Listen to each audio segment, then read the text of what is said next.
can start feeling good. I can start. Nolito here for session number 8. God damn it.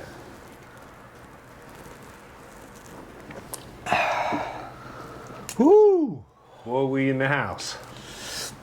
What's up, man? What you just have us take a shot of? I don't know if I want to put them on camera, seeing as how they're not paying us to put them on camera here. Tequila? We'll just say tequila. Yeah, Tequila Blanco. Well, shit ain't from nobody Mexico. watching this shit no way right now, so you know what I mean? Just the friends or maybe close friends or family, you know what I mean? So they gonna be the ones like, what the fuck are they? What is that? It's 100% pure agave Tequila Blanco, made and bottled in Mexico. Do they make tequila anywhere else? If you can catch a shot of that label on the way down and pause it, you find out what it is. Yeah, exactly. Good luck. You're gonna have to. If you're gonna put that much work in, then you deserve to know. That's it. Do they make tequila anywhere other than Mexico? I mean, that's originally where it comes from, right? Like, so. I hope so. I hope. I mean, I'm sure there's plenty that made in America. You know what I mean? Probably other places now. Just like they made vodka here and whiskey and all these other drinks that came from all over the world. True. Yo, it seems like that the newest trend is like that Japanese whiskey. You heard of that shit? Japanese whiskey? Yeah, bro. It's like expensive shit, but like it's kind of a coincidence because the Japanese in general, I think we'll like circle back around to this, but the Japanese in general have always been like very into like American like subcultures and shit, cause like whiskey's American originally, but they kind of picked up on it. Whiskey's like in England. It's from England, Ireland. We're gonna have to Google that. I don't know. That's what we're googling right now. I'm good. My brain's googling right now. They say Japanese whiskey is a style of whiskey developed and produced in Japan. Whiskey production in Japan began around 1870, but the first commercial production was in 1924 upon the opening of the country's first distillery, Yamazaki. Cool. Where you was? Want to find out where whiskey comes from? Yeah. Where is whiskey originated? What do you think? U.S. You think it's U.S.? Yeah, I thought it was U.S. whiskey. We'll do whiskey origins. The origin of whiskey began over 1,000 years ago when distillation made the migration from mainland Europe into Scotland and Ireland via traveling monks. See? Scotland and Ireland. I guess it makes sense that it like predates like America. Colonial, America, yeah. Some of the things they just brought over here when they came. When the drunk Irish got here, they already had fucking whiskey, bro. You know what I'm saying? They were like, these sloppy, drunk, dirty fucks, get them out of here. Yeah. You know what I mean? Like, that's funny. So what the fuck, Nolo? Why don't you give everybody an introduction into who Nolo is, man? Like, who's Nolo? What does he do? Nolo. Actually, that'd probably be the easiest thing to do is start out with, like, what do you do for a living, you know? Yeah. Because that's interesting. Yep, like you said, my name is Nolo. I go by Loop Dog, my Instagram. I got a little Instagram account I do business off of. What's your Instagram account? Spell it out for us. Give it us what it is. My Instagram is Loop Doggy Dog. It's LUUP Doggy Dog, just like it sounds. LUUP Doggy Dog. Loop Doggy Dog. Doggy Dog. It'll come up obviously after you put in Loop Dog. Yeah. Once you're at like Loop Dog, it usually comes up. What's the picture? It's like a little UNLV, the UNLV Rebel logo. All right. Yeah. It's like little hometown representation there. Yeah, that's right. Yeah, that kind of sums me up a lot. I'm kind of like loyal to your soil. Loyal to my soil. That's right. That's right. So you'll see me mostly rocking that stuff, especially when I go like if I'm out of town or something, which I do regularly for business. I go like shoot out of town, so I always try to like represent like you know, where I'm from, and which is, you know, Vegas currently. But I did a lot of my growing up in Chicago before I moved to Las Vegas. So, yeah, that's kind of like me in a nutshell, man. Lube Doggy Dog. I sell. I use my Instagram to kind of network. And What are you networking for? I sell vintage clothing. Vintage clothing. Yeah, vintage recycled clothing. There's like different, you know. So what's the just difference? depending. Okay, so what's recycled clothing then? Well, it's just in general, Or right? is it Like the same thing? it just seems like the movement. It just seems like the vintage culture is like constantly growing, right? So like there's like different I want to say everybody in like this like so-called community, and that's kind of funny because that's like kind of it's like taboo to some people to call it that, like a vintage community, but it is what it is. Within the vintage community, there's like everybody has their own like reason for why they do this. You know what I'm saying? Whether it's like the history behind pieces or the sustainability of the clothing. You know what I'm saying? Because according to a lot of research, man, like the production of like new clothing is like very like polluting, like for the environment. You know what I'm saying? It causes like a lot of like harmful waste, and it seems like people nowadays, man, like research shows that clothing right now has like the shortest lifespan within our closets. Like people buy clothing and it's like out the door within like 3 months, 3 to 4 months, and people are like trashing it. That's when it's really harmful. If you're like trashing your clothing, you know what I'm saying? That's like, right. Like really recycle, going through t-shirts, like right, exactly. I gotta have a new t-shirt every time I wear one type. Right. Shit. Yeah. But like if you're donating it or it's getting recycled somehow, then you know what I'm saying. You would. Most people don't do that. A lot of people don't, man. Especially the dudes that wear the t-shirts every day. A lot of people get a lot of clothing. Shit away. A lot of clothing gets thrown away, bro. Like I think in general, man, a lot of people don't care. Ends up in these recycling places that end up shipping it off to some country in Africa that don't give a shit and don't want it either. Yo, it's so crazy. It ends up in a landfill in their fucking country. It's crazy you say that, bro. There's like this well-known. There's like it just started like being publicized online.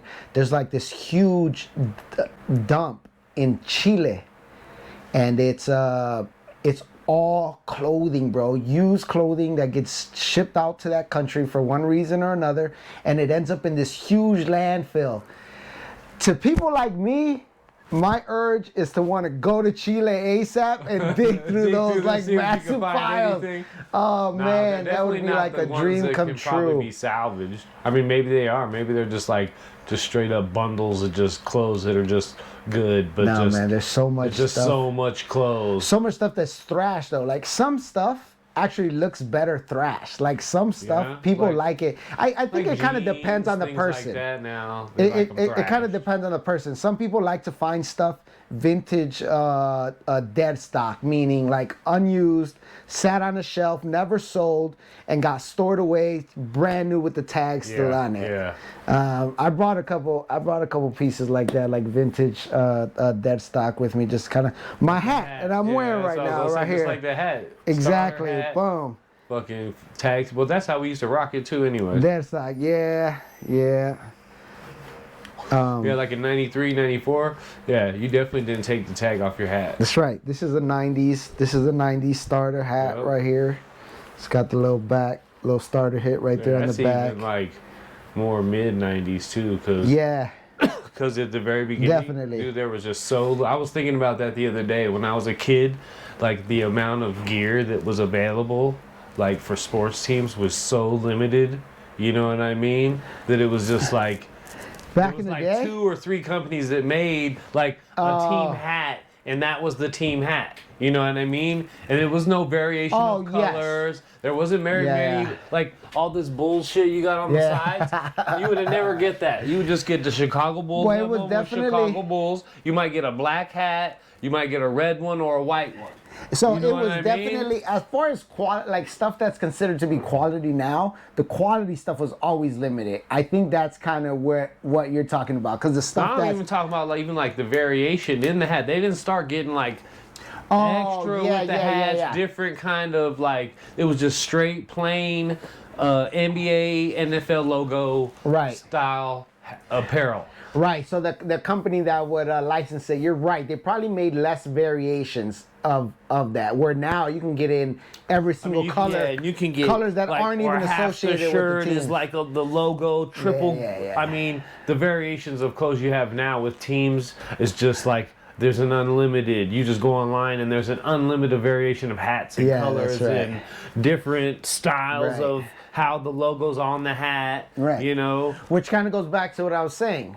The production of that, like there's way more clothes already existing. There's enough clothes that already exist to clothe everybody in the world. Yeah. But we keep making it. Like people don't want it. People want to buy off the mannequin, you know what I'm saying? Like people want to shop off the mannequins, which is like, you know what I'm saying? It's like at one point or another, you either become conscious of that, just like everything else. Any cause anybody picks up, it just depends on you. You know what I'm saying? At one point or another, you just come, like, something happens in your life that enlightens you to a certain cause, and then you either choose to run with it or you don't. You know what I'm saying? Yeah. So well, it's just another thing, man. The economy has created consumerism, and it heavily relies on that fact. Right, you know I'm constantly buying. Constantly buying. Yeah, because if which you I'm not that, opposed to. You would be just the economy would kind of slow. Yeah, you know? And they don't want that. They want it going crazy. Well, I'm not completely opposed to that. Except that I think we should be conscious of what it is that we're consuming. Like, does it really need to be clothes, or is our money better spent on buying something else, home goods, or you know what I'm saying, something else? Does it have to be clothing? You know what I'm saying? Like, so I definitely know. We definitely got to spend money. You know what I'm saying? Like to make our system work, for sure. But I mean, what do we really need to buy as much clothing as we do? Oh yeah, we do. We need the latest. As much new clothing as we do. We need the newest. Yeah, you know what I mean? The Jordan before it comes out. You know what I mean? We need. Well, the good thing about that is that there's always next year's model. There's always new vintage that's getting, as time goes on, the vintage stuff that's labeled vintage only grows. So just go buy a bunch of stuff now. You know what I mean? Sit on it. Just sit on it for 20 years. Yo, they're definitely. Like, I got all this brand new vintage shit. Yo. You have the biggest variety. Vintage clothing is like any other, like, largely traded commodity. Like, there are trends to it. Yeah. So some stuff has like peaks. Like some particular items of clothing have like they become trendy too. You know what I'm saying? Even though it's already vintage. What's like you said, the t-shirts, the vintage t-shirts are like trending now. Right. That's like probably the easiest. I'm not gonna say it's the easiest to find. How would I say it? It's probably the easiest to market and to sell, because if you think about what's on a t-shirt, it's usually some crazy graphic that's advertising something that's like nostalgic to somebody in one way or another. Yeah, like 80s Marvel. Right. Because everything gets put on a t-shirt nowadays. Yeah. At one point, t-shirts weren't used like that. You know, like you go far enough back and people dressed a lot more formally. You know, that was like t-shirts were like an undergarment. You know what I'm saying, something like that. You weren't rocking your t-shirts in the 1920s. You know, you weren't rocking a t-shirt, right? So like, but as time went on, definitely once it got into the 70s, 80s, especially the 90s, stuff like that, everything that was cool was put on a t-shirt. So your favorite sports team, your favorite movie, TV show, anything, toys. There were promotional items. Tons of reasons they made t-shirts. So right now, I think it's because of an age group thing. So if you think about it, if you're like a '90s baby, stuff like that, like you're an adult already. You know what I'm saying? And you're able to afford to relive your childhood. Yeah. So T-shirts are definitely an easy sell. If you find a good vintage T-shirt, those sell super quickly. Whereas if you're getting into what they call like true vintage. So what's true vintage? I don't know if I'm confusing again. You're like vintage, true vintage. So what are you, fake vintage? To sum it up, within vintage there are subcultures, and there are people that are never going to stray away from that, right? So like there are people that like the aesthetics of like the 50s and 60s, and they're going to only look for that stuff because that's the aesthetic that they're going for. You know what I'm saying? Like that's what they like to wear. And then you have people that like the look of like 70s fashion, so then they're only going to shop for traditional 70s clothing. You know what I'm saying? So and it moves on. So like every generation has their own like following, right? Has their own. Obviously, they made their own garments, their own style. Like styles change over time, so you can tell if an item is from the '90s or from the '70s. You know what I'm saying? Yeah. There's some crossover with like when those years get close, but over time styles change. So like, I kind of forgot why we got talking about that. But within vintage, there are subsections of vintage, right? So there's this thing called, it's true vintage, and I don't know if I'm the person to define it. I'm not the person to define it. But true vintage, how I explain it, it's just older stuff. You know what I'm saying? Because you'll find some stuff being sold right now that's advertised as vintage. That's like from like 2008 or something. You know what I'm saying? And it's like, technically, there's like technicalities to this stuff, right? So like, for an item to be considered vintage, it's always been accepted. It's like widely accepted that the item has to be 20 years or older. 20 years is like the cutoff. Like once it hits 20 years, it's officially vintage.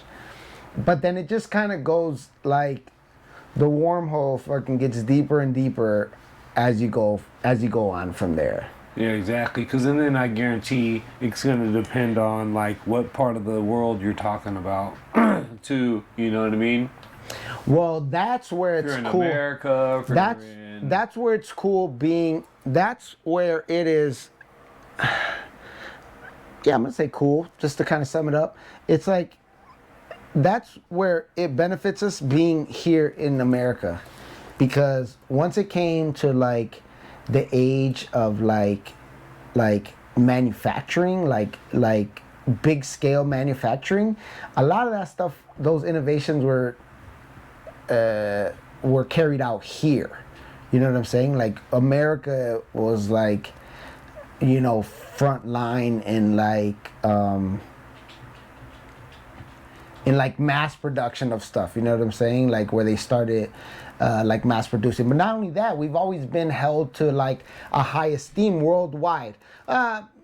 Maybe not like a high esteem, but some people have always looked up to us. So our trends influence the world in a lot of stuff. Oh, man. yeah, like no, they American definitely do, like music, everything. Fashion, right. Movies. Exactly. So like being American, we're kind of at the we're kind of in the this is where a lot of fashion trends. We're talking about clothing, or I'm talking about clothing in particular. So especially when it comes to fashion, a lot of the American culture influenced like fashion trends that took hold in other places of the world. So you obviously when you're doing your vintage shopping, you're looking for obviously when you grew up. Then it would be like the 90s. Is that where you base your No, not necessarily. So just whatever you find that you like. Right. So there'll be some dealers that will focus the items that they curate like down to like that, like a certain era. I don't necessarily do that. I've always been. The reason I got into vintage, part of the reason I got into vintage was because just I've always been into fashion. You know what I'm saying? Like since I was a kid, being from Chicago, I started off as a sneakerhead, man. Like being Jordan shoes. You know what I'm saying? Growing up in the '90s in Chicago, that was. So what was your? Do you remember your first pair of Jordan? I know you do. I do remember my first pair of Jordans. You do. My first pair of Jordans were the military blue Jordan 4s were the first pair of Jordans I had. Military blue. Military blue, So what year was that? Oh no, I'm not a sneakerhead like that deep. Like I'm not. I'm just saying, because like military blue Ford, that wasn't The like Ford, the so his first shoe came out. That wasn't a first Yeah, run. yeah, it was one of the original Was colorways. it? Yeah, for sure. It was an original colorway. Yeah, there was you know what shoe they are? The military blue ones? Well, like, nah, I don't know the military blue ones. So they're like they're white and blue. They weren't the Bulls colors, but Jordan always released a shoe that was not the Bulls colorway, and that was as an original colorway. But the military blues are definitely original colorway. Take my word for that. Because then, yeah, you must have had to get that, be in Chicago to get that one. No, that was everywhere. Where though? That was 'Cause I've never seen that one. Anywhere. Like originally, all I've ever seen was the white ones and the black ones. Nah, Like the the fours? fours? Nah. They had Yeah, they the had 'em. fours, right? Yeah, you gonna bring it up? Yeah. Just Military blue 4s. Those are the first ones. And I'll tell you what though, that experience was short lived, right? So he like said that before it lived. because they was like the shoe had like a defect. Like a couple days after I had them, man, they which I don't know what made it do this. Like now it's kind of a thing. Some people wear their shoes proudly like that, but the shoe had like yellowing on it. Like the shoe started turning yellow. Oh, the white parts. It's like some form of like the oxidation like the that happens. plastic part. So Like these ones are right those here. right. See how the The pair that I plastic own a part pair of is these. turning. I own a pair of these now, and they are my whole sole, like the whole midsole is all yellow. But now it's almost like a badge of pride. Like I've had these shoes for over 10 years, right? They're old, right? Shows. Right, and there are products out there that help you reverse that oxidation, get them back like crispy white. But then I'm They just end up not. going back anyway. I just haven't really done that. You know what I'm saying? But Yeah, they end up going back anyway. yeah, they do. But it is kind of cool that they've developed The a way white for you ones to were kind my of keep first them pair. alive. Yeah, my rich homeboy gave them to me when he got the new ones. Your first pair of Jordans was what? Was the white ones. 4s also? Yeah. Oh, that's But crazy. they were second hand pair of hands. Yeah, like hand me I downs. was in 5th grade. Yeah, see, you're more vintage than you're giving yourself credit for. I rocked them motherfuckers forever. Forever. Yeah. The 4s are one of the most popular silhouettes that they have. It's one of the best-selling silhouettes of Jordans that they have. They're kind of they look good with jeans on Yeah, they're a good looking shoe. and shorts. Yeah, like jeans or shorts, they kind of go good with Yeah, both. they're but a good looking shoe. yeah, man, we returned them. We returned them shits like a couple days after we bought them because they started yellowing. And at the time, I didn't know to appreciate that. I was a little kid. I was like, Yeah, they were like yellowing quick. yeah, like within days, right? That's what I'm crazy. saying. That was not, that wasn't normal. So we returned them shits, and I probably got some fucking felines or some shit out like that, with the store credit. I know I definitely didn't get that same pair of Jordans. They were probably selling out back then too, man. Like, I know once I was a You little remember kid. what grade you were in? Nah, but I was little. Like, I was definitely like grammar school age. You know what I'm Yeah, 'cause saying? when those Like, came out, I was in 5th grade. yeah, nah, my sister though. Shout out my sister. She may, my sister Ceci, she may come up a couple times in this interview because she definitely played a big part into me getting into like fashion in general. Cause she's, 'cause she was like, she's significantly older than me, right? So it's like, believe it or not, my mom at one point basically told me I was an accident, right? Like they thought they were done having kids when they had me, right? So my closest sibling in age to me is like 8 years older than me, and then it only goes up from there. So like my sister says she's 10 years older than me or something like that. So she was working and stuff already, and I was still a little kid. So she was like, so she'd buy me hella clothes, because you know, kids' clothing. Yeah. Nah, she always had me looking sharp. So she was the one who took me. Like I said, I remember the store location we bought them from. I don't remember the name, only because there were 2 sneaker stores in Chicago where we grew up that had similar names, bro. It was weird, but one of them was called City Sports, and the other one was called Sports City.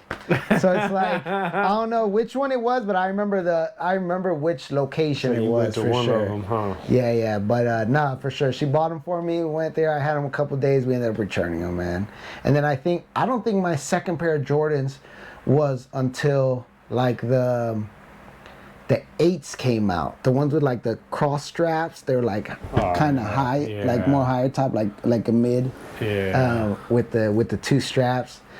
Those were my second pair. Those I had for a while. The Jordan right in the middle. Yeah, the Jordan right in the middle. Almost looked like it was like like it was knitted. Yes, it was like it was terry cloth, like the terry cloth. Yeah, you know what I'm talking about. Yeah, those were my second pair, and those I wore the shit out of those, bro. I think I remember the first time I wore them was like on my birthday. However old I was, it was like on my birthday, and I wore it with like remember in those times, Michigan, the University of Michigan was like dominating in everything, bro. Basketball, they had the Fab Five. Their football team was dope too. They had like whatever, just like that school was like very iconic in those days. So like, they had bought me a windbreaker suit, Michigan, and like I wore that. Obviously it's my birthday, so I'm going to school, so I wore like all my new shit to school, and I wore my Michigan windbreaker and my Jordan 8s, and then boom, on the way home in Chicago, it's like where I grew up, everybody was outside playing whatever, right? So I didn't go inside to change nothing. I went right from school to playing football outside on the street. Man, I took a spill, ripped up my windbreaker, brand new windbreaker pants. Oh, it was not good, man. I had to go inside, like, show my mom what happened. Like, that was not good. But my shoes, I still got a lot of wear out of those shoes. Those shoes are good. That's still one of my favorite shoes. Yeah, you like to that this day. one? Yeah, the Jordan 8. With the black ones with like what was it, like purple and turquoise? Yeah, it's the yeah, I remember those. the aqua colorway, the aqua 8s, right? Yeah. I remember like they started getting like they started getting weird. You know what I mean? What do you mean? When those ones came out. Well, like I told you, they always had all black ones of those when they first came out. Yeah. It was like, what color is that? Pink or red or? They always had it some. Was just like real. I was like, they look real different. Infrared. Like, I don't know. Yeah, that's right. And then, some people say it like looks pinkish. Yeah. Right. It was just I don't know. I think the original ones though were like a true red, but they came out. It was the white ones, the all white ones, the all white 6s, like the infrared 6s. Those, the red didn't quite look like blood red. It was it was like a weirder color. But nah, yeah. But anyway, the point was, I've always that's how I started, man. I was like into Jordans in Chicago. It's crazy because like I didn't even know I didn't even know that was like a thing though, like outside of Chicago. Cause you know what I'm saying, we didn't grow up with like a lot of money, so like my exposure to outside places was like limited. Yeah. But like it wasn't until I moved away from Chicago that I realized that like the Jordan culture was like big. It was like more than just Chicago. Chicago, right. I'm thinking it's like a hometown thing. Like we had no other choice. Like the Bulls were winning all the championships. Like what else are you gonna rock with? Like like it's easy to go with like, you know what I'm saying? Like your hometown team are the champions, one of the greatest teams ever. So it's like I thought it was just a Chicago thing, but I always grew up like that, man. So I was always like I was always conscious of like putting together outfits and shit like that. So like, once I got older, obviously then you start buying stuff. Now you're responsible for buying your own clothing. So boom, you start looking for deals. That's when that whole idea of thrifting and stuff like that comes about. But you're not really looking for vintage. You're just looking, me personally, I was looking for stuff that matched, that looked good, that I could like wear. You know what I'm saying? That looked good as an outfit. I didn't really care if it was like brand new or used, just as long as I had, as long as I had the right shoes to go with it. That's all I was worried about. And then eventually, man, like one of the homies, you know him too, big time, wanted to kind of get something legit going. Oh, as far and as opened up like a little antique store. All right, yeah, the one in Boulder City. Yeah, he brought me on board to help him out with that. And just being around that stuff, like older stuff like that, older people, older stuff, I started seeing like old clothing, you know what I'm saying? I still have the first piece of vintage clothing I bought was a hat. Like I've always been into like wearing hats too. Like I've always liked wearing hats. So that was like after you was working with at the antique store, right? And then you were like, we had a regular customer. Vintage. Nah, it was just kind of a coincidence, I would call it. We had a regular customer. He'd be in there all the time. He was like a retired insurance agent, worked for State Farm, and I've always liked the color red. Like it's been my favorite color for a long time, I think. And then he came in one day with the old trucker. I didn't bring that hat. I should have brought that one. I didn't bring that one. Just an old trucker, State Farm, from State Farm Insurance Company. Had the patch, like the embroidered patch on there, and it was just a cool hat. And it was super bright. Had like the front was red, the back was white, and it was just a cool hat. And it was like in very good condition. I knew it was old because by that time I'd been, working with like antiques and stuff for a while. So you kind of just start picking up on that. Like you start being able to tell, right, when something's old. So I just was talking to him, offered to buy it from him, and he agreed to sell it to me. And it's kind of started off there, man. I would just buy stuff that I thought I could wear, like that I just thought was like cool and old. Yeah.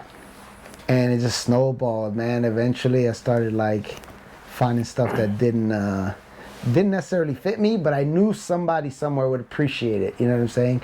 Back in those days, I was only selling stuff on eBay. So it's like there was only certain things that like you would notice were selling on eBay, and that was more like true vintage stuff.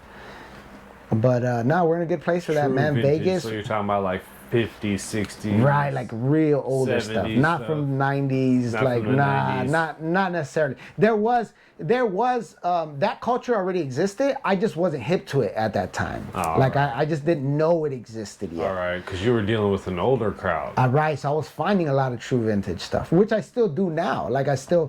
That's why when you ask me, do I kind of stick to finding stuff from the 90s? Like since when I grew up, like what makes a connection with me? It's like my answer to that is no, because I come across a lot of stuff that's older, and I think it's my job to find the shit that's cool within that older shit. You know what I'm saying? Like, but because I've always been into clothing, I've always liked dressing up. Like, clothing to me has always been like a game. Like, I like going to formal events so I can put on a tie and a sport coat and shit like that. Right, like just so I can wear like different types of shit. Like this clothes puzzle, if you will. Yeah. You know what I mean? And I'm gonna win it, or I'm gonna go as best dressed. Well, shit. Right. Yes, you're right. Being best dressed has always been like a goal of mine. Yeah, for sure. Like when you show up to the party, like they're talking about, damn, you see Nolo's outfit? Hell yeah. Like, or exactly. That should have made my day. Like that. That's right. Like that time you passed out at the party and I fucking stole your Jordans and put my shoes on you and let you go home with my shoes. Yo. And you didn't even notice for like a week. Like, hey, you got my shoes? Macho got those are my favorite Jordans that ever came out though. Macho got that snapshot from the group picture we took. Yeah, of when I took your shoes. You should add that still in before you release if we this. can get it. Oh, I you can get it. Yeah, I can Yeah, get it. it's right on there. But that was a memorable night, man. My wife still gives me a hard time about that night. Dude, those are my favorite Jordans ever. The fives. hell Those yeah, are the those Jordan black 5s. ones? Oh, that colorway Yeah, though? that same one. That one right there. That was my favorite, I think those dude. are called, I don't know what they're called, maybe metallic or something like that. Yeah, But 'cause the reflector basically the tongue. five, all black with the dude. gray reflector Dude, tongue. Yeah, and that the clear- 3M. The clear bottom. They were Yeah. just the best. Oh man, Yeah, the yeah. suede. Yeah. Cause that's back in those days. Those were like just when black suede shoes were really first starting to come out. Yeah, and those were, Like when you're talking about basketball shoes. Yeah. Everything was like the smooth leather before that. yeah, that's right. Yeah. No, that was a good pair of shoes. I still have that pair of shoes. Yeah, that's dope. I have fond memories of one of my homeboys. Did they fit you? Did that shoe fit you? Yeah, Huh.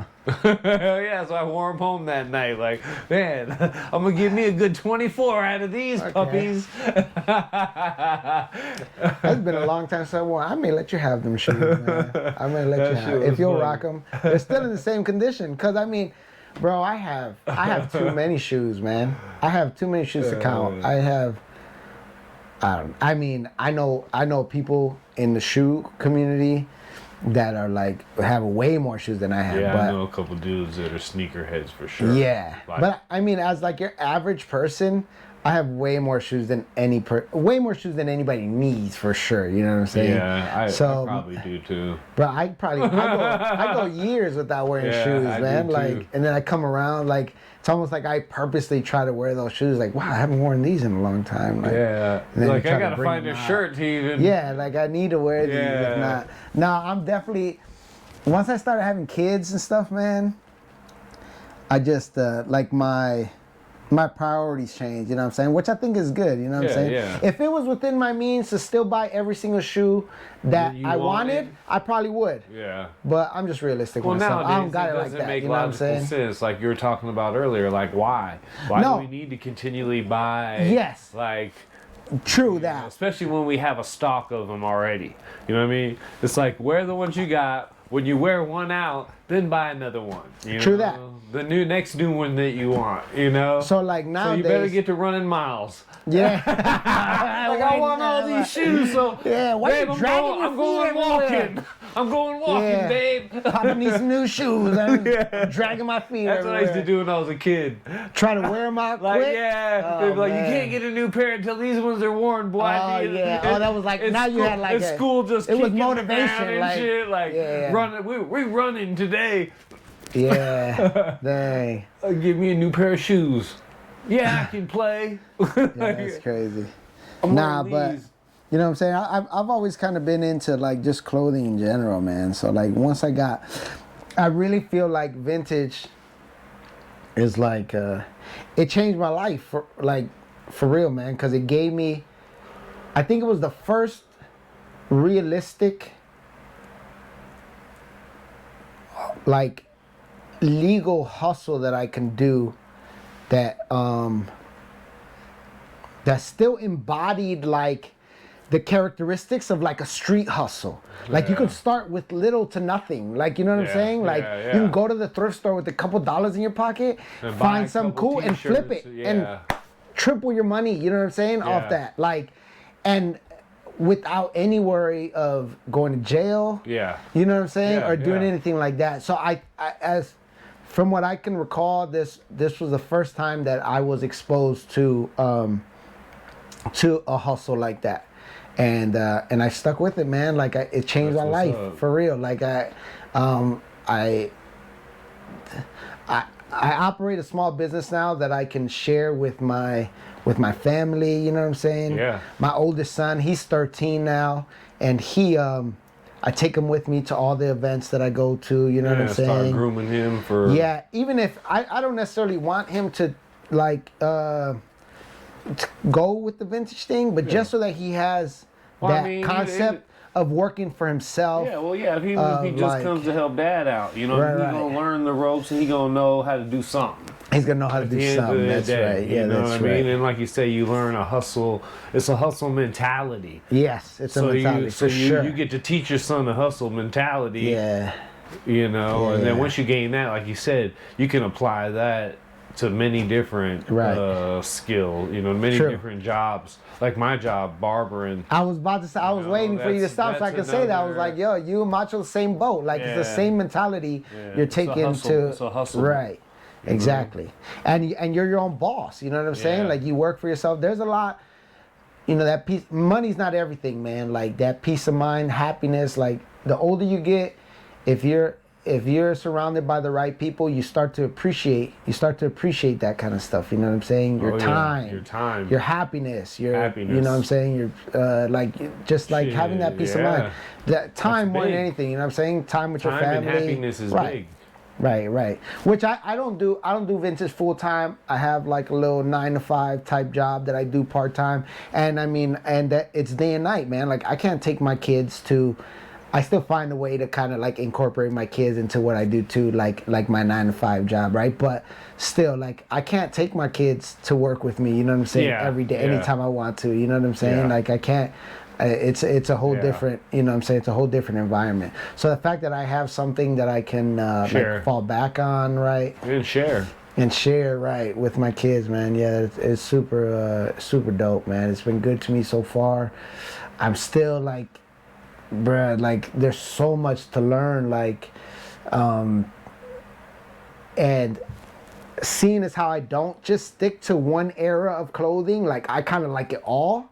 I don't ever expect to know everything, man. Like, there's always people. I'm always selling to people that know way more about something than I do. I just luckily have a good eye for like stuff like that, like fashion, like clothing, you know what I'm saying? I find shit that I always get people asking me, right? Because when I look for clothing, people always ask me, oh, where do you find your clothing? Or like, how do you look for your clothing? And the short answer, the most accurate answer, is that I'm always looking for clothing. Like, I always have my eyes open for clothing. So a lot of that boils down to communicating with people, meeting people, talking to people, and just kind of mentioning it, you know what I'm saying? And it like, that has led me to find a bunch of stuff that was not in the thrift stores or nothing like that, right? That I'm buying from like people themselves. And just like, oh, I got all these old clothes, I was gonna get rid of them all. But nobody, a lot of times, if you inherit clothes, right? Like, if you have a family member or something, you're the closest relative, they pass away or something, and there's a bunch of clothes left, a lot of people don't care about the clothes. They either donate it, or even worse, they trash it. You know what I'm saying? And so it's my goal to get to that stuff before it ends up. And that's every before day. It goes to the dumpster. All day, every day. That's right. Somebody's people always dying. People are always dying. That's right. Clothes are going somewhere. Which is why I can't. You know what I'm saying? Being here in Vegas, we have like a big city feel, but we're a small town, bro. Like, the fact that there's, even with the suburbs that surround us, we're like a little over 2 million people. That's nothing, bruh. Like, big cities have tens of millions of people. Like, so we're still a small town, but we just have like that big city attraction. You know, it's because of the strip. But what's good about being here doing vintage is that we have a big retirement community, man. A lot of people come here to retire because of the weather and the taxes. Weather and taxes brings a lot of old people here. So it is what it is, man. Like, people pass away here all the time, man. Old people pass away here all the time. That's true. And shit, I find a lot of old shit here. So what the hell did you bring? What's that? Which is good. Looks like you got a South Park something. Okay, so I got some pieces here. I tried to bring some stuff that had like some stories behind it. So this is actually, it's probably a good like segue for me. So this is something that I'm gonna start working on, man. Hopefully your subscribers will check for it too once I get around to putting something on tape here. But knowing the people that I know, like the circle of friends that I have, like the line of business that I was in, you know what I'm saying, working with the antiques and shit like that, I do have the opportunity to buy a lot of stuff from the original owners, which a lot of pickers, like, that's what we're called, right? Pickers. Like, a lot of people aren't fortunate enough to do that, bro. A lot of people are just going to the thrift stores or to the swap meets, and they're just buying shit that gets like you know what I'm saying, Yeah, gathered up yeah. somehow. But you're never actually meeting the original owner of that piece or getting any kind of backstory to those pieces, which is something that I've been fortunate enough to do a lot of times. Like I meet the original people, I get to buy stuff from the original owners and shit like that. So I get the backstories. And so when you're buying that kind of stuff, where do you, like, how do you find these people? well, like I told you, I'm always talking to Like you're people. just I'm talking always to bringing it up. somebody Right, randomly? networking, bro. It's all networking, bro. Anytime, it's been so random. Like I also do. I mean, I also go to like posted sales, like estate sales, yard sales, like the regular type listings that you find online. Like you can find these sales listed online, but I also know people that know people. So it's like, if anytime I can get first dibs on somebody's closet, somebody's hoard of clothing, I try to jump on it. There, huh? Yeah, and like, you know, and I may not be meeting, so like, you know, I may not be meeting the person themselves if they passed away, but I'm meeting their son, their daughter. So I'm still getting like that firsthand account of like, of these pieces, you know what I'm saying? Like of where these pieces came from. So boom, right here I got a South Park crew neck, right? South Park crew neck. Obviously very iconic show from like the late 90s, right? Yeah. Mid to late 90s. It's still today. It's still on. Are they doing new episodes? They got a post. Oh yeah. I remember my uncle. My uncle was big on the show. He's the one that kind of exposed me to. I was real close with my uncle growing up, and he was like obviously like significantly older than I was. Huh? Kenny died. Kenny always dies. Yeah. Right. They killed Kenny. See right here. Yeah. So this is interesting. The reason I've had this for died a of few COVID. years. Yeah. I'm pretty sure they gotta have that episode by now. Bro. Yeah. He dies of COVID. Okay, I was gonna say they gotta have an episode where he dies of Find out where COVID. it started from. I've had this piece for a couple years though, only because I'm intrigued by this. So the estate of the gentleman that this came from, he is in the Hot Rod Hall of Fame, right? He was originally a photographer. He retired in Boulder City. He died in Boulder City. I mean, like his last home that he owned was in Boulder City. He was a photographer. Back in the day for like this drag racer called the Mongoose. That was like that was his name. Anyway, he was like his personal photographer, but later on in life he went to work. He was like a commentator. Went on to work for CBS and stuff like that. So this was found in his estate, and I'm thinking he must have known somebody that worked for the show or something. Because who else would he have write this? Like why would somebody write this on a shirt? It had to be somebody, in my eyes, it had to be somebody that was affiliated with the show. But there's no way I can prove it. The only thing I can prove is that this guy worked for CBS. He was like a famous, you know what I'm saying? He was a well-known guy himself. Yeah. You know what I'm saying? So, I don't know. This piece is really cool. This piece is valuable even without this. Like, without any writing on it, like, people, you know, this is something. If you see it's dated right here, this is one of the most easiest things for you to date stuff is if you find the copyright 1997 right there. You know what I'm saying? This is a well-known tag. Yeah, tool text. Yeah, plain back.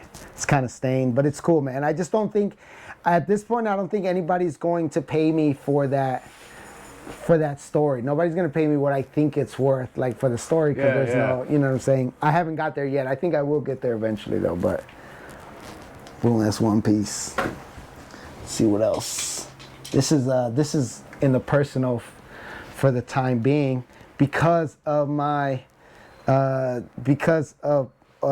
like me liking to like represent, like, you know what I'm saying, my hometown. So it's a blank t-shirt that says Dead in Vegas, Grateful Dead, free play. It's a slot machine, free play, spring 91. Yeah. Don't let the deal go down. But this is what makes this one unique, is that this show featured an appearance by Santana. and this was a Grateful Dead concert in Las Vegas. This one has a blank back, nothing on the back, but this is what you call. So these are highly collectible because this is what you call a parking lot bootleg. This was not something that was licensed and sold on behalf of the Grateful Dead. These were T-shirts that somebody bootlegged and sold in the parking lots of these shows, like the people coming in and out, whatever. But still, obviously, they ripped off the Grateful Dead, the bears and the skull. You know what I'm saying? Like they try to use all the the recognizable Grateful Dead images. Yeah. You know what I'm saying? They put it on a bootleg shirt and just kind of made it themselves. That's cool. This is also a well-known vintage tag, Oneida. This one says fabric made in the U.S. That was what we were talking about earlier. So being in the U.S., a lot of vintage, one of the easiest way for you to tell if something's like older in age is if it was made in the U.S.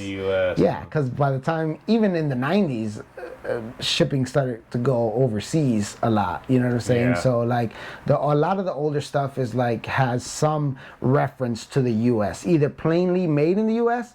or like this, where it's like, okay, fabric made in the U.S., sewn in Jamaica type thing. You know what I'm saying? Because it like gradually left us completely. You know what I'm saying? So that's another one of like the subcultures and vintage. Some people like stuff just made in the U.S. Some people like stuff that's only made in the U.S. You know what I'm saying? That's just like that. That's kind of a thing.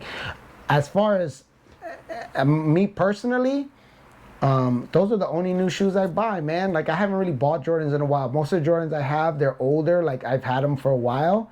I've kind of been more conscious of that, like buying stuff that's made in the U.S. You know what I'm saying? So if you buy a new pair of shoes or something, you try to gear it towards U.S. U.S. made, which at this point, the only cool shoes that I like, the shoes that I like that are U.S. made are New Balance, man. That's it. New Balance still makes a line of shoes that's made in the U.S., right? So I just stick to those, man. I feel better. Something about that helps me sleep better at night. Like knowing that I'm buying something that supports like the local economy. You know what I'm saying? Anybody in the U.S. Yeah. Well, I just feel like you that's. can find jeans I don't think that they had like bad intent when they started like shipping like manufacturing overseas, but I think there's been some unexpected bad consequences that came along with that. You know what I'm saying? That we maybe didn't have the foresight to find. What do you think about that? It's not bad, man. I was gonna say, man, you look like yours is dry. So I was ready. Pour yours up. Why don't you explain to me what the hell you're doing? So I was trying to explain to you what this is, because it does taste kind of like definitely tomatoey, but yeah, I don't know. It's not bad. Okay, so this is something my uncle exposed me to, right? I'm Mexican, so my uncle's also Mexican, and I think this is something that like started within like the Mexican culture. But a lot of times they don't drink their beers straight up. They make it like this, called preparadas, which just means prepared. If you were to translate that to English, it just means prepared.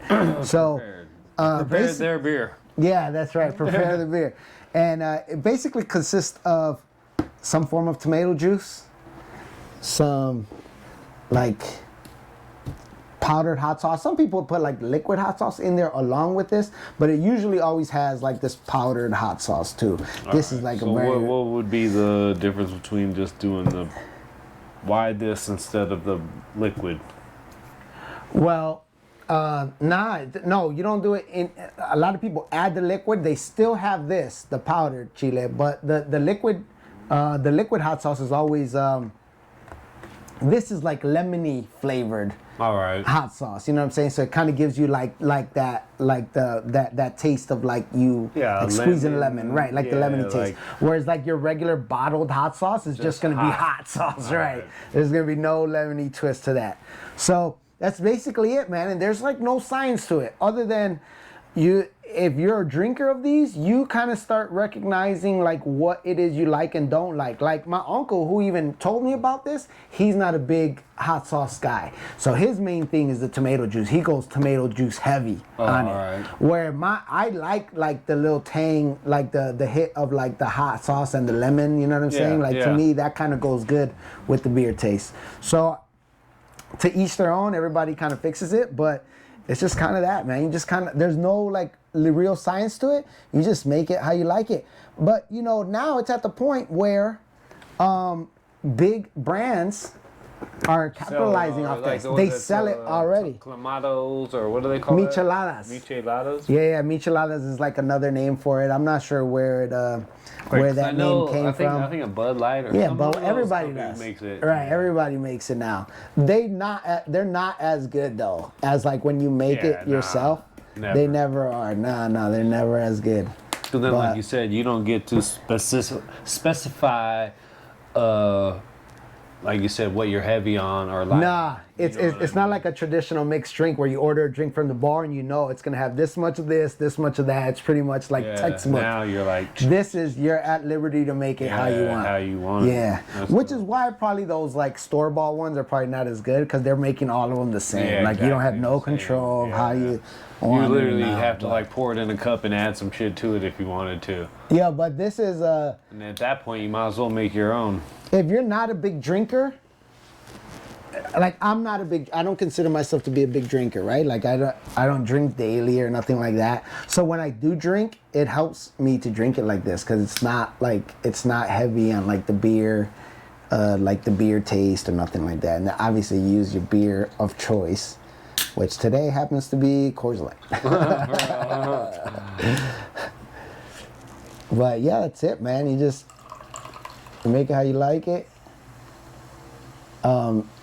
It may be an acquired taste, man, because I can't stand tomato soup.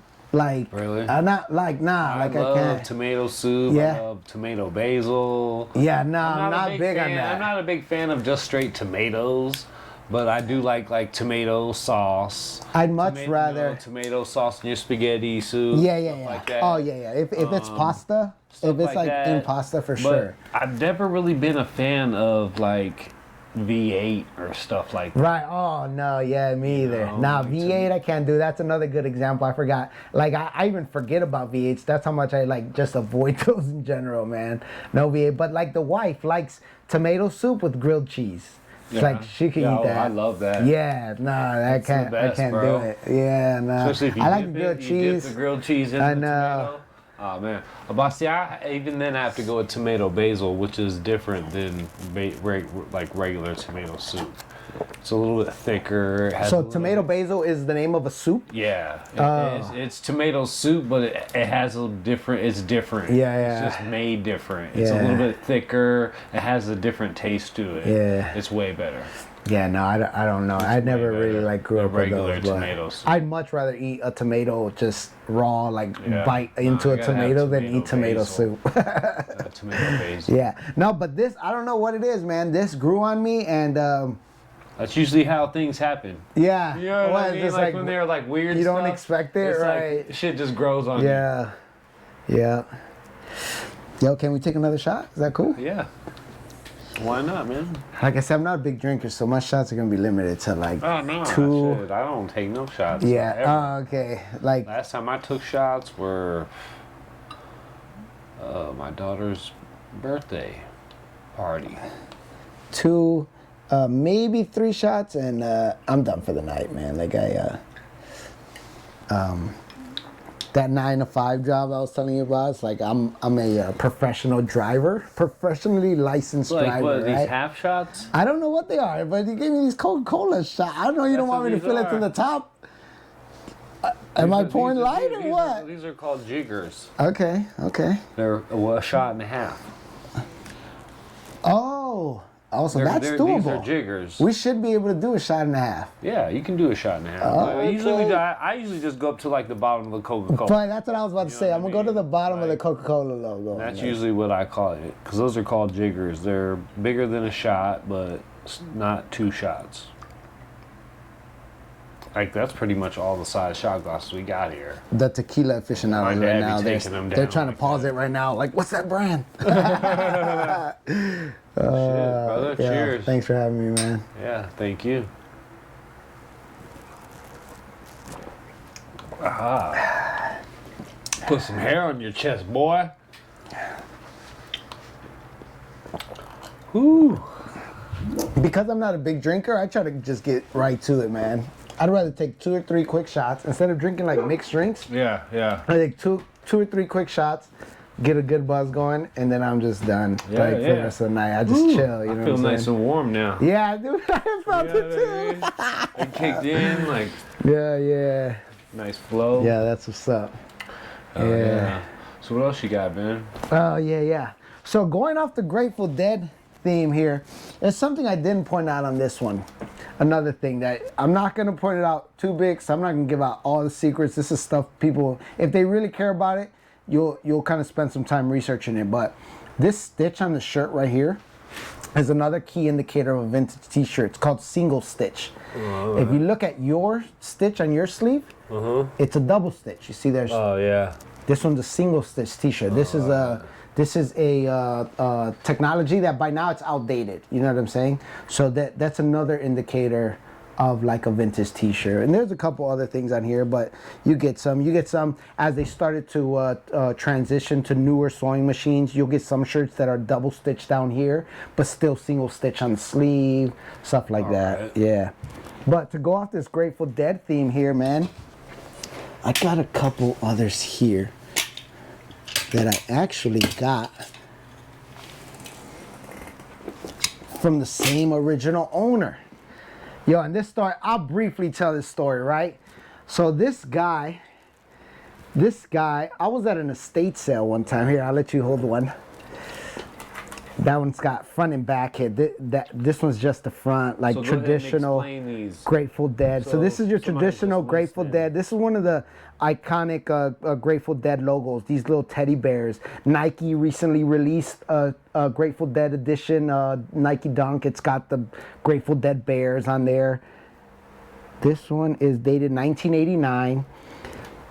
Another well-known tag in the vintage community, the liquid blue. They made all kinds of crazy print, all over print. So there's a term called all over print. I have one over here. I'll show it in a little bit, but it's where the graphic goes all over the actual T-shirt. You know what I'm That saying? one looks Sleeves like and all it's the that. bears going in a circular path. Spiral, yeah. Inside. This is like a very traditional Grateful Dead logo, but liquid blue tag, USA made. Single stitch t-shirt, tie-dye, this is a licensed Grateful Dead shirt as opposed to that parking lot boot that I showed. Yeah.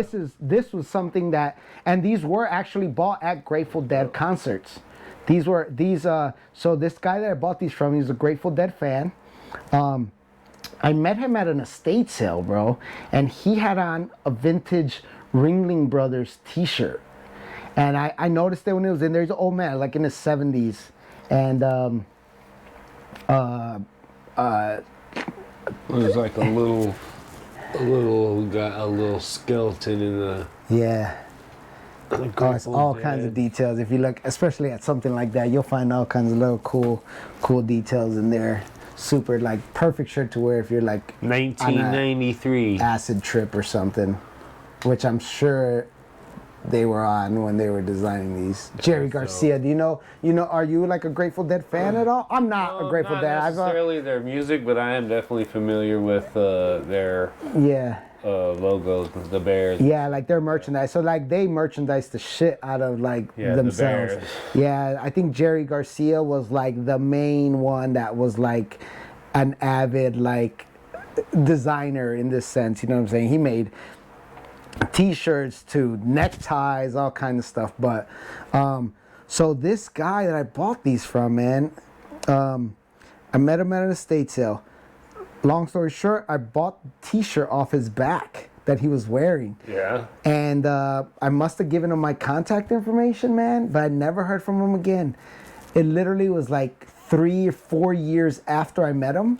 Out the blue, man, he just called me. I'm glad I never switched my phone number, nothing. Like, same phone number. He just called me, and he just like started breaking it down to me. He's like, man, I don't know if you remember me, but I met you a while ago. You bought a t-shirt I was wearing. And he's like, I'm finally getting to the point where I want to sell some shirts that I have.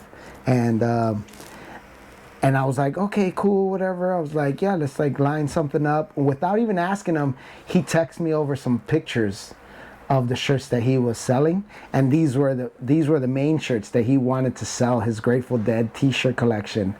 As soon as I saw the pictures of what they were, I called him right back, like, yo, what's up? I'm available tonight. Like, let's do this. I'll come through. Yeah, and sure enough, they're a good quality t-shirt. They're in good condition still, especially from '93. That's right. No, this one is. Did you look up the year on this 1993. one? Yep, 93 on this one. The other one's 89. This one's 93 when they were copyrighted. But no, yeah, for sure. This is That's a dope. It's a pretty valuable t-shirt here. Different. Yeah, I had a couple more on this one. Some pictured on my Instagram, I think, stuff that sold before I had the idea. So basically what I want to do is I want to put it on video. Like, I want to tell just a short story, give people a glimpse into who these people were by the clothing that they owned. You know what I'm saying? Like, just kind of give them a glimpse, give people a glimpse of who they were based on the clothing that they wore. You know what I'm saying? Because people from all walks of life, man, like, if you're into clothing, you're gonna have some cool pieces. It doesn't matter what you do. You don't have to have the same style as somebody else, but you're going to have some pieces that tell a little bit about who you are. Like, you could, okay, no, this is better said. You can kind of tell who a person is by the clothing that they have in their closet. All right. Or lack of clothing. Because if you go into somebody's closet and you see they have 5 shirts, 5 pants, and that's it, nothing else, you can tell, okay, like, these people don't give a crap less about what they're wearing. Like, they're just, that's not their focus, you know what I'm saying? But if you go to a guy and he has 200 t-shirts hanging in his closet, you can tell, like, okay, this guy's, it tells you something about it. Whatever that is, it tells you something about who that person is. If somebody goes into my closet, like, they're gonna get an idea who I am. Because everything they're going to see is going to be Chicago Bears, Chicago Bulls, UNLV, you know what I'm saying? So they're going to be like, okay, we know who this guy is. Obviously, we know who he's a fan of, stuff like that. It's going to tell you something, man. Like, if you get to peek sports, fucking. Well, you think about your closet, bro. That's like, traditionally, that's like an intimate space, man. Like, your closet, especially when you're before you own your own. Like, when you're in your parents' house, like, your closet, it's almost like your man cave, like your secret stash. Like, don't go in my closet. Right. Anything you want hidden or something, you're gonna hide it somewhere in your closet or whatever. You know what I'm saying? It's out of sight. Well, I mean, I'm sure that's part of where that saying came from. You know what I'm saying? Like, skeletons in your closet, or, you know what I'm saying, coming out the closet, or stuff like that. People like, hidden in their closet. Right. Like, so I mean, traditionally, that is like a pretty intimate space of of a person. So for you to get the chance, whenever I have the chance to go into somebody's closet, I try to show my appreciation for that, because that's not that's a pretty big step in any relationship, you know what I'm saying? It's almost like somebody spending the night. Right. Like, what? Yeah, exactly. Yeah, that's like a big thing. Yeah, for sure. So, like, that old man's super cool. He luckily is still very vibrant, young at heart. He's still kicking, and he's still got a closet full of stuff he's not ready to sell me, man. Like, all this stuff, I've bought so much stuff from him, and I've probably only bought half of what I wanted in total, man. But like, the other stuff, because he doesn't care. He doesn't care that he only cares about the personal nostalgic connection that he has to it. All right. So like it means something to him, and he still wears them, bro. Like I tell him all the time, please don't wear a super nice shirt out in public, because I'm worried that somebody else is gonna be like, yo, that's an awesome shirt, trying to like, you know, finagle their way. Whatever you want for it, man. Yo, but he's a super cool guy, man. Like he invites me over. We just kind of hang out, chill, man. Like he's like a traditional, like old school hippie, man. He's just like super cool to like hang out with. And he's a Grateful Dead fan. All of these Grateful Dead shirts, he bought them at concerts he went to. So like he has a ton of stories to go along with everything he has in his closet, man. It's kind of cool. Yeah. Let's see here. I'll go through these pretty quickly, and then we'll just kind of, but boom, more 90s here. Do Me. BBD. BBD, baby. Boom, just a big old exclamation point on the back. This one I just found at some random garage sale. Baby. Yo, in a box. There was nothing in the closets. Nothing. That's another crazy thing about this. Like, that's how you know we have people who do this have some kind of like OCD, like, because we remember like where we got this stuff from, man. Like it means something to us. Like when we find something like this, especially like this, because there was nothing in this house. The closets had nothing. It was all just modern Kirkland brand, you know what I'm saying? Yeah. Like nothing. There was a box in the garage, out of all places, in the garage. That's one thing I'll put out there. It's kind of a crazy thing though, now that I'm thinking about it, because like how old these t-shirts are and stuff, like I don't see any of my t-shirts that I have these days lasting that long. Like, because I have t-shirts, I mean, they probably could buy specific places, you know what I mean? Like you said, like there's a story with these t-shirts. Yes, exactly. Especially with me, because when I go places, like I have a tendency like to see a t-shirt somewhere that I like and I buy it. Yeah, you buy it. That's what everybody does. I come back to Vegas because I'm a barber and I like to wear t-shirts. Yep, exactly. So I wear different fucking t-shirts. That's another cool thing about being in Vegas. I have a gang of t-shirts, but it's like they would never last 20 years. That's another cool thing about vintage. That's another cool thing about being in Vegas is we're a tourist-driven town, right? Yeah. So there's all kinds of vintage Vegas t-shirts, because Vegas has always made t-shirts to sell to the tourists. Yeah. So being here, and not only that, the casinos, they always made promo items. They always gave out t-shirts with the casino logos on them, or shows, whatever. You know what I'm saying? So we find a lot of that stuff here. But anyway, this one was yard sale I went to. This is another, arguably one of the most popular vintage tags there are. Screen Stars, made in USA. You'll see it right there. This is a 3X, man. That's kind of crazy. Yeah, this is a big shirt. Which is good though, because baby. Yeah, what a Belle Biv DeVoe. I actually drove Michael Bivins, who was the main B in BBD. Yeah, he had a show out at State Line. Yeah. And I had to drive him right after the show. He was going to the airport, flying out, and I got to drive him. And it didn't occur to me until I picked him up, man. I was on my way to State Line. So, it's like a 30-minute drive from here, and we're like from the Vegas Strip. And I saw the signs like whatever, like the concert billboards. BBD, whatever this thing.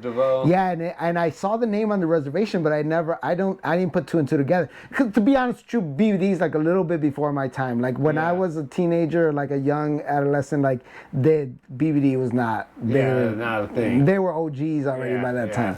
So like. They were late 80s, early 90s. Yeah, but early 90s. I'll be honest with you, he wasn't like. He was pretty forthcoming in kind of letting it be known, like, like I'm Michael Bivins, like this. That's how I put it together, like, oh, this dude's famous. Like I had no idea. Nah, but he was kind of like forthcoming with that information, like, you know what I'm saying, like, and I was like, oh, dang, that's pretty cool. But you know what I'm saying. Anyway, it was like super late night, and not trying to be funny. talking. He's like, what year was this? Because he's probably like, motherfucker, you don't know who I am? Yeah, you don't know who I am, exactly. No, motherfucker. Like you were somebody in the late 80s, early 90s. But I should know because a specific community. But I should know because they're responsible for bringing out Boys to Men. Like they found Boys to Men. Shit, there was a bunch of people they were responsible for. So ABC. See, I don't even know who ABC is. I know it from that song ABC BBD.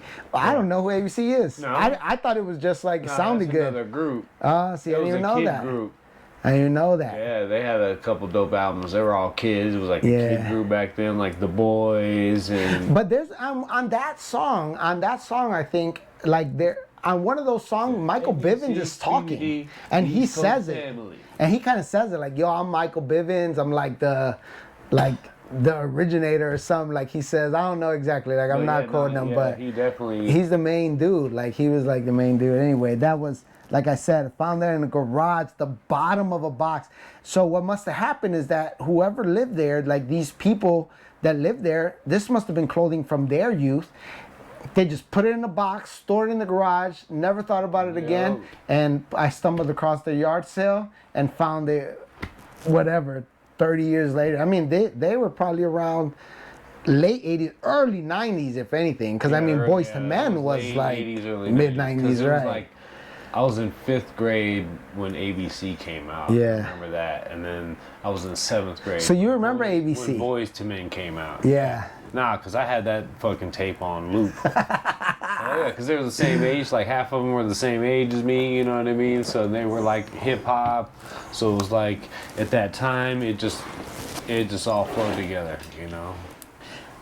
I remember I listened to ABC's tape, the tape of ABC. I listened to them all the way from Illinois, Rantoul, Illinois, to Boise, Idaho on a train. Why were you in Took Illinois? us 3 days. I lived in Illinois. I lived in Rantoul, Illinois from 1985 to 93. Oh, so that was like your childhood.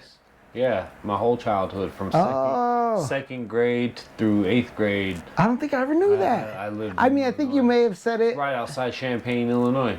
Oh, so that was south, like. Yeah, like it was like an hour or two south of Chicago. Yeah. It was like right south of. Which is far from Chicago, if you think about it. But it's not really, because it's more north of the. Yeah. It's more in the north end of the state. You know what I mean? Oh, it's still kind of up north. Yeah. It's Right, because it's Springfield. That's far south. Yeah, You get Springfield and like. Because we went to Chicago and Peoria, Rockford, Decatur regularly. Yo, So that's you're all right. in that area. An hour drive in Chicago is not uncommon, bro. That's Like, not far. nah, bro. With traffic, that's how you know we're spoiled out here, bro. Being in Vegas, like if you get stuck in traffic out here for 30 minutes, you're mad.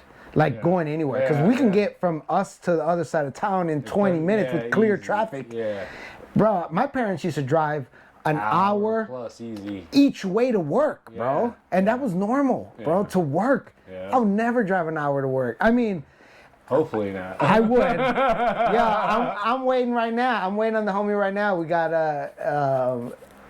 access to this house in Searchlight. Oh, all right. And got a bunch of clothes out there, man. I'm like, I've been hitting them up all the time, yo. Like, when we going, we're going. He's like, chill, it's the holidays. Like, we'll go after the holidays.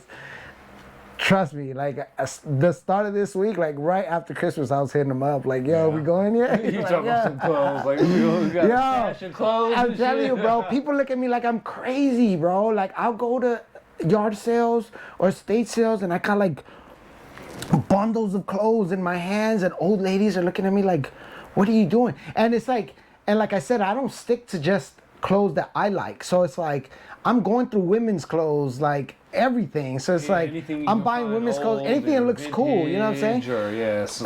Well, Anything that may be coming back. yo, as it is, women spend way more money on clothes than men do. So like,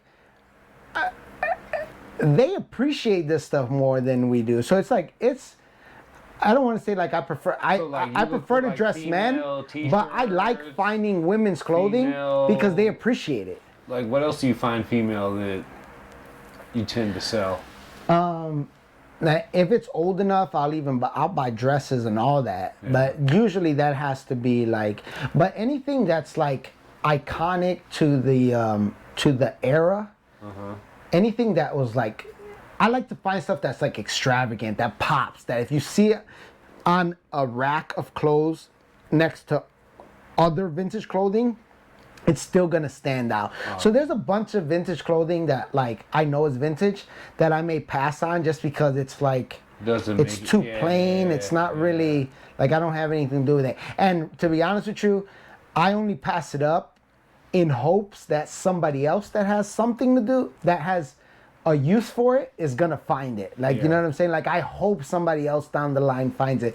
Not only that, like, the more I do this, the better my buying gets. You know what I'm saying? Like, I buy stuff make wiser choices when I make wiser choices, right? So there's a bunch of stuff that I used to buy when I first started that I would never buy now. You know what I'm saying? Like That's what? like, oh no, I don't know how to explain it to you, man. I don't know how to explain it. You know to exactly how to explain it. What the fuck? You bought some shit that was like... It's just like the content of it. So it'd be like a vintage t-shirt, but like the content of it, it was like not anything that's like desirable. It'd be like a local heating and refrigerating company. You know what I'm saying? Like nobody cares. It's like it's a vintage t-shirt. It's like if you're really like an aficionado of the vintage t-shirt, or maybe if you're from that same city. Or if it was from it was like from the 50s or 40s. Now you're talking about like, true vintage. That stuff I'm buying all day. Don't get it fucked up. That if it's old enough, because so that's where I'm grateful for Big Time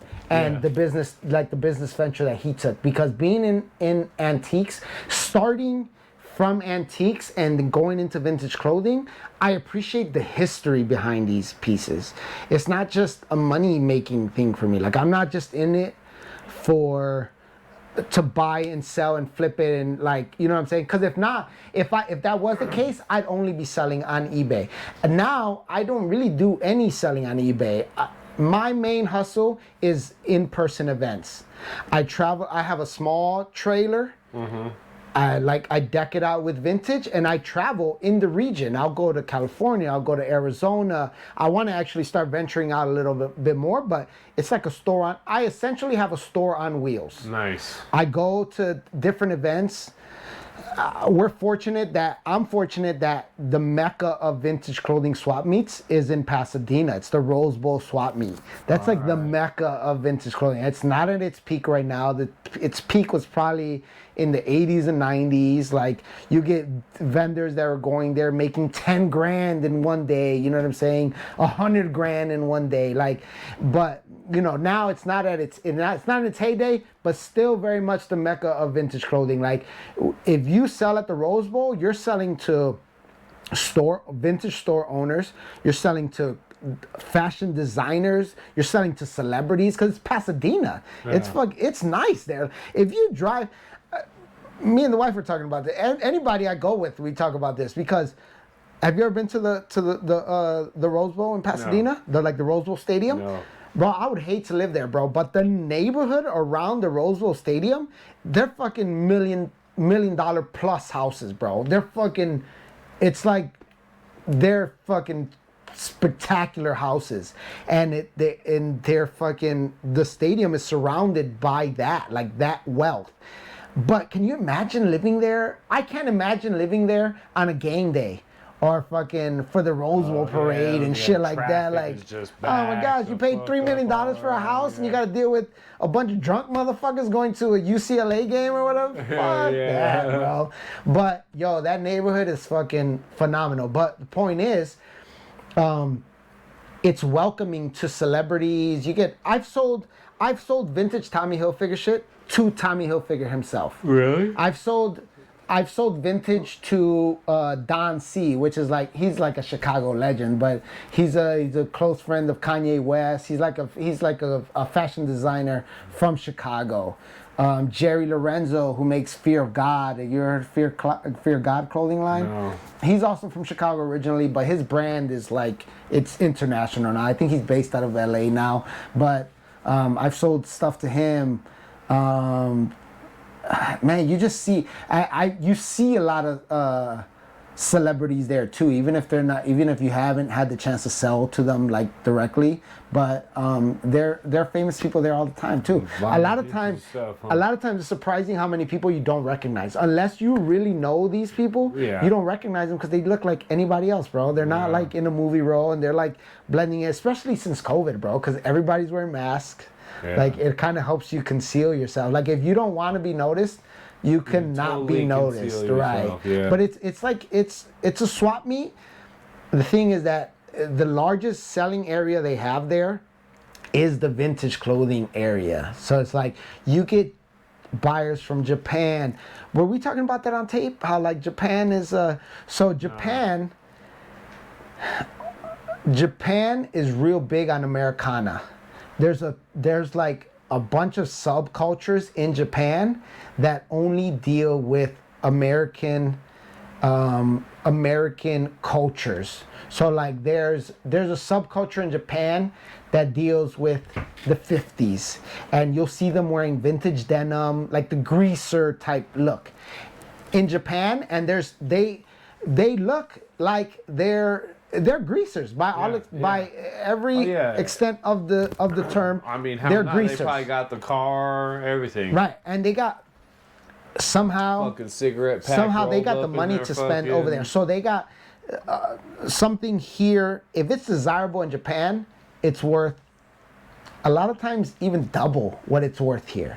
Like you can get, if you had a way to sell stuff Yeah, they were in talking Japan. about like lowriders and muscle cars go for like quadruple over Exactly. there. Like Exactly. 100,000 Yep. easy for a good lowrider. You know what I mean? Like So that trickles all the way down to the clothing. So the reason I say that is because those are recognizable. Like they're recognizable, man. Like the Japanese buyers at these events, they're serious, bro. Like if they fuck with you, they do. They can, the same people. It's like there's like a joke, right? Like a joke within the vintage community, bro. Because at the same time, they'll also reassure you that what you're doing is like that you're good at what you're doing when they purchase shit from you, right? Because like how so? Because they're very picky, bro. They only want the best of the best vintage, bro. So if you have shit that the Japanese buyers are looking for, you know you're doing something right. Like you got some real good products. You They're got some looking good for, shit, like, right? Like that hat. Like just on the face of its condition. This is something, but they buy a lot of true. They buy a lot of true vintage on its condition, though. So- They want like. So a part of the reason true vintage is not always the most popular within the U.S. is because back in the day, if you find a shirt from the t-shirt from the 50s, they like the 50s. but if Like you that, right? a large people back in those days are smaller, so you'll find a lot of stuff from back then is like the big stuff from back then is like a modern day medium, and it's like who the fuck's a medium now? You know what I'm saying? Yeah, for real. Not us. Yeah, no, definitely not us. The Japanese are they though. are. They still fit that stuff better than we do. You know what I'm saying? That has to play into it. Like, trust, nothing I'm saying here is like a given. This is like all my opinion, right? But it matters. Like sizing matters. Like here in the U.S., the most popular size you can find is a XL. Because that's what everybody wants. Everybody wants the XL fit here. If you're American, you want the XL fit. And like stuff from back then, it's cotton. Cotton shrinks over time. It doesn't matter what it is. Denim, a t-shirt.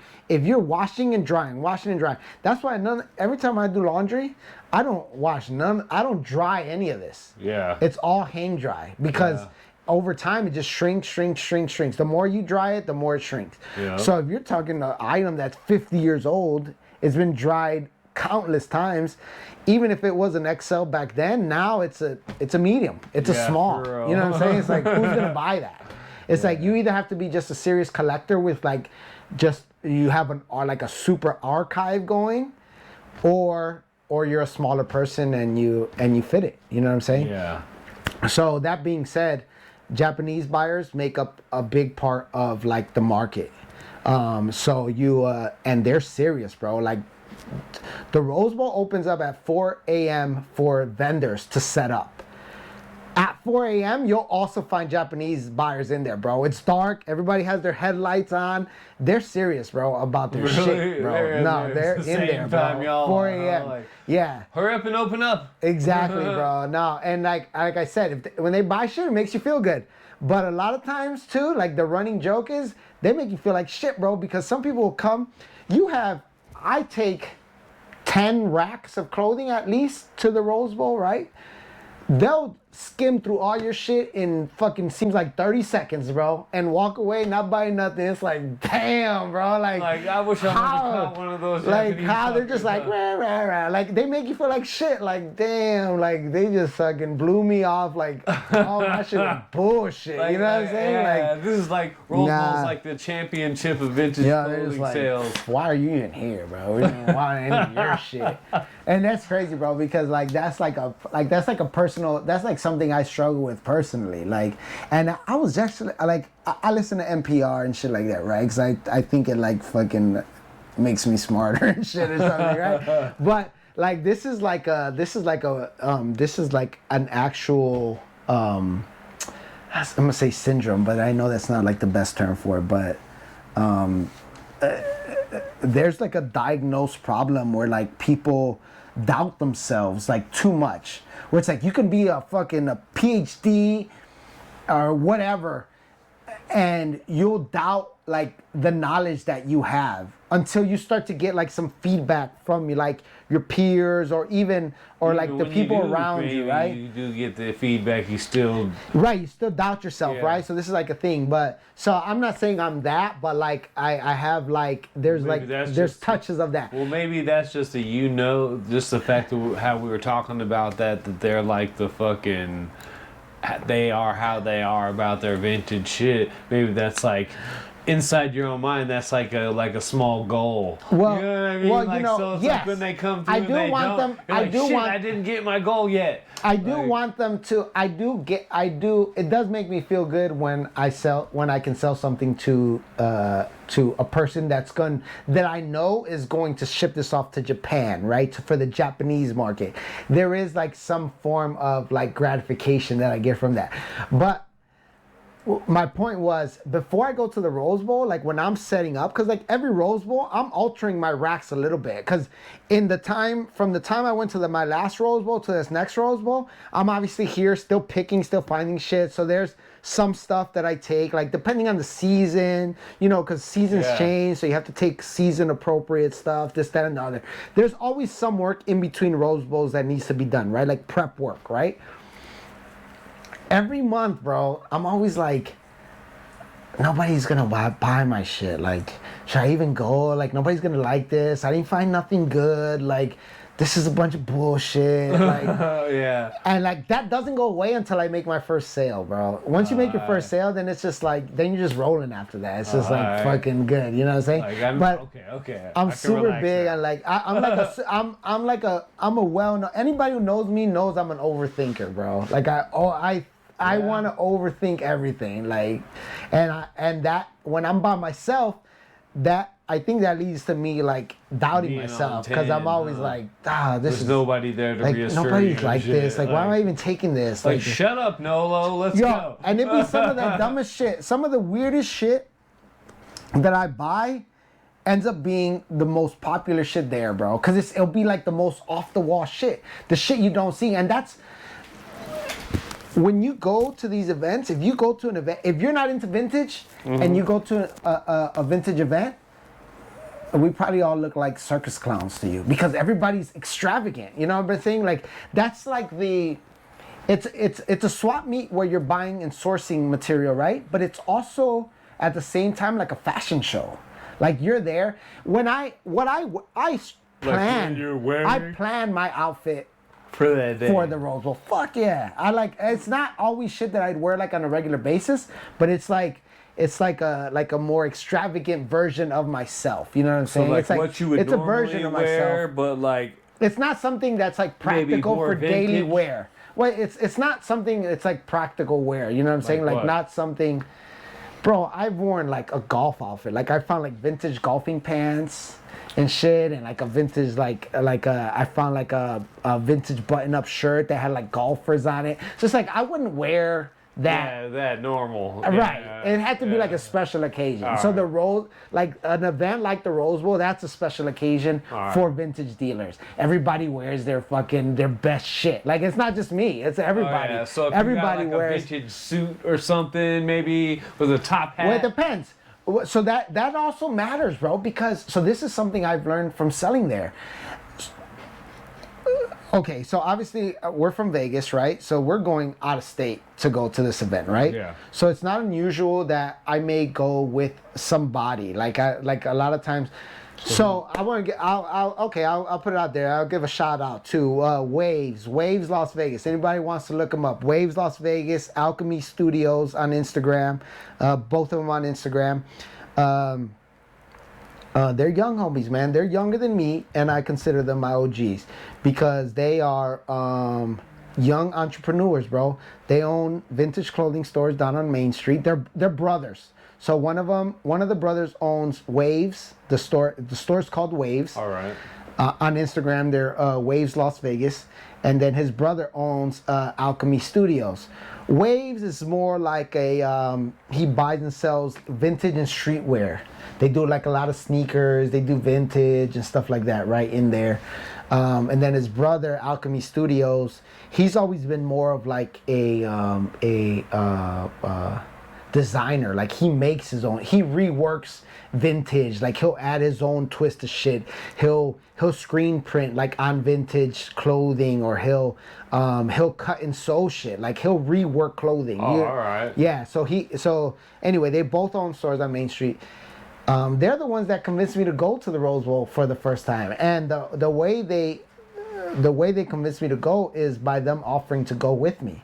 So I was like, because you know what I'm saying, to go there, I'm spending gas, the booth rent, like whatever it costs me to sell there. You know what I'm saying? Like I'm spending a couple $100s to go sell there. Yeah. And before your first time doing it, it's like, dang, like, do I really want to spend a couple $100s like to go do that? But luckily I met these cats like early on, and they bought a couple things for me, you know what I'm saying, at first. And they just knew like my potential better than I knew my potential. And they were like, bro, just go. Like, don't worry about it. Just fucking go. You won't regret it. And I was always like, an overthinker, bro. I don't know, man. Fucking this, that, and the other. And bro, it boiled down to them telling me like, look, if it'll make you feel better, we'll split the cost with you. We'll go with you. We'll fucking only take a little bit of shit. They weren't occupying half of the booth, you know what I'm saying? But they just took a handful of shit. Given that they probably had more experience than me at the time, so they had better shit. Like they can easily make off 3 racks of clothing what I'd make off my 10 racks of clothing. Yeah. Because everything they have is like fucking $200 minimum. You know what I'm saying? Where I'm selling a fucking $30 t-shirt. You know what I'm saying? Yeah. Like, so there's levels to this shit. You know what I'm saying? Is my point. So they fucking like it boiled down to them being like, yo, we'll split the cost with you. Like, we'll go. Like, if it'll make you feel better, we'll split the cost with you and we'll go and then just see. And they were right, bro. Fucking, I went out there, tried it, and I've never looked back since, man. Nice. Do you go every time? It's only once a month. So the Rose Bowl, it's only once a month. One day a month. It's one day a month. And I would say in the span of a 12-month calendar, I'll go like 8 times, 8 to 10 times, you know what I'm saying? So it's like I go most of the time. I don't go every single month though, but I'll go regularly. I was thinking it was more quarterly or something like. No, the Rose Bowl is every month, man. It's every month. That's actually a lot. And actually, right now, if anything, I'm more likely to miss a summer month, but being that we're from the desert, I have to take advantage of the winter to sell jackets and coats, bro, because here they don't sell, man. Like if it's summertime, our summertime lasts fucking 10 months here. Nobody's buying a fucking trench coat from me in Vegas. Like I have to go over there to sell that shit. You know what I'm saying? So it's like I have to, the winter months, I have to make sure I hit. And I've only been doing the Rose Bowl like probably going on 3 years. It's probably like, it's more like around the 2-year range that I've been doing the Rose Bowl. So it's like I said, I still have a like trips. It's a lot of trips. Yeah, it's a lot of trips. And I just only started getting hip to fucking making this like more legit, like being able to write it off on my taxes, like keeping track of shit. Like you have to be willing to if you wanted do the to work count for anything in our economy. You know, like if you want to utilize that to play a part in our economic system, like putting it towards being able to buy a house, like claiming. Exactly. You gotta really That's take it exactly what it serious. is. Otherwise, you're stuck with your. Because you have no proof of income. Yeah, your you need your a part-time job, fucking. Which is where I'm at now. Salary. Right, and you're like, no, you can give you this much for a house, and that's it. And you're like, shit, that's not enough for anything. Like, and as if I kept track of my shit right. Yeah, and you know, as I get older, that's basically where I'm at. I need to start thinking long term. I need to start thinking retirement and shit like that. So I'm in a position where I need to be able to make big purchases like that, like investments, you know what I'm saying? Whether it's a building or land or something like that. And for that, you need proof of income, you know what I'm saying? So it's not worth fucking skimming, you know what I'm saying? Right. On a couple of taxes, now, right? Yeah. Like, fuck that. I'd rather be able to prove my income and be able to set my family up for the future. Be able to make maneuvers how you want to make them. Bro, how often do you think about like retirement and shit like that? Like, does that? I've noticed that now. Like, I'm approaching 40. This is my thing. I don't ever think about retiring like that. No, right? Not retiring. I already know I'm gonna work forever, so it's like I don't plan. I just plan. My plan is to live my life the best I can now. You know what I mean? But you don't think about like no. What are you gonna do? I mean, we are fortunate, to be honest with you. It's not fucking. It's not back-breaking work selling clothing. Right. As a barber, I've known old barbers too. You know what I'm saying? You can cut hair for a long time. Old motherfucker cutting hair. But you may not want to. You know what I'm saying? Like. Well, by then the universe will force me another way. You know what I mean? To like podcasting. You don't think that's something that else. But you have to make the effort to go in that direction. No, I mean, hey, I'm going. Nothing happened without effort, bruh. You know what I mean? Yeah. Yeah, but you're making the effort. Yeah, I know. But you're telling me you're not doing this. You're not doing this consciously. It's not much, though. Well, I guess that's fair because it's okay for you to do something just because you have a passion for it, just because you like to do it, and then hope and hope that it leads you to a point. I'm not even really hoping it leads towards anything. Like if it leads to nothing, I don't even. It's just an experience in my life. True. That I'm taking advantage of. But I think everything we do, everything happens for a reason. Yeah, exactly. If you're not profiting from it financially, you're learning something. It's adding something to your. Well, at the end of the day, it's all about the human experience. Is how I feel about it. Yeah, you're right about that. Money ain't shit. Yeah. You know, as long as I have enough money to continue to propel myself through the universe. Yeah. You know what I'm saying? Yeah, you're right about that. And I've raised my kids so they're old enough. Right. You know, so I don't have that to worry about anymore. Yeah. So now it's like. Maybe that is why. Because my kids are still young. I don't think about retirement. You know, I don't think about those kind of things anymore. I just think about living life, man. Yeah.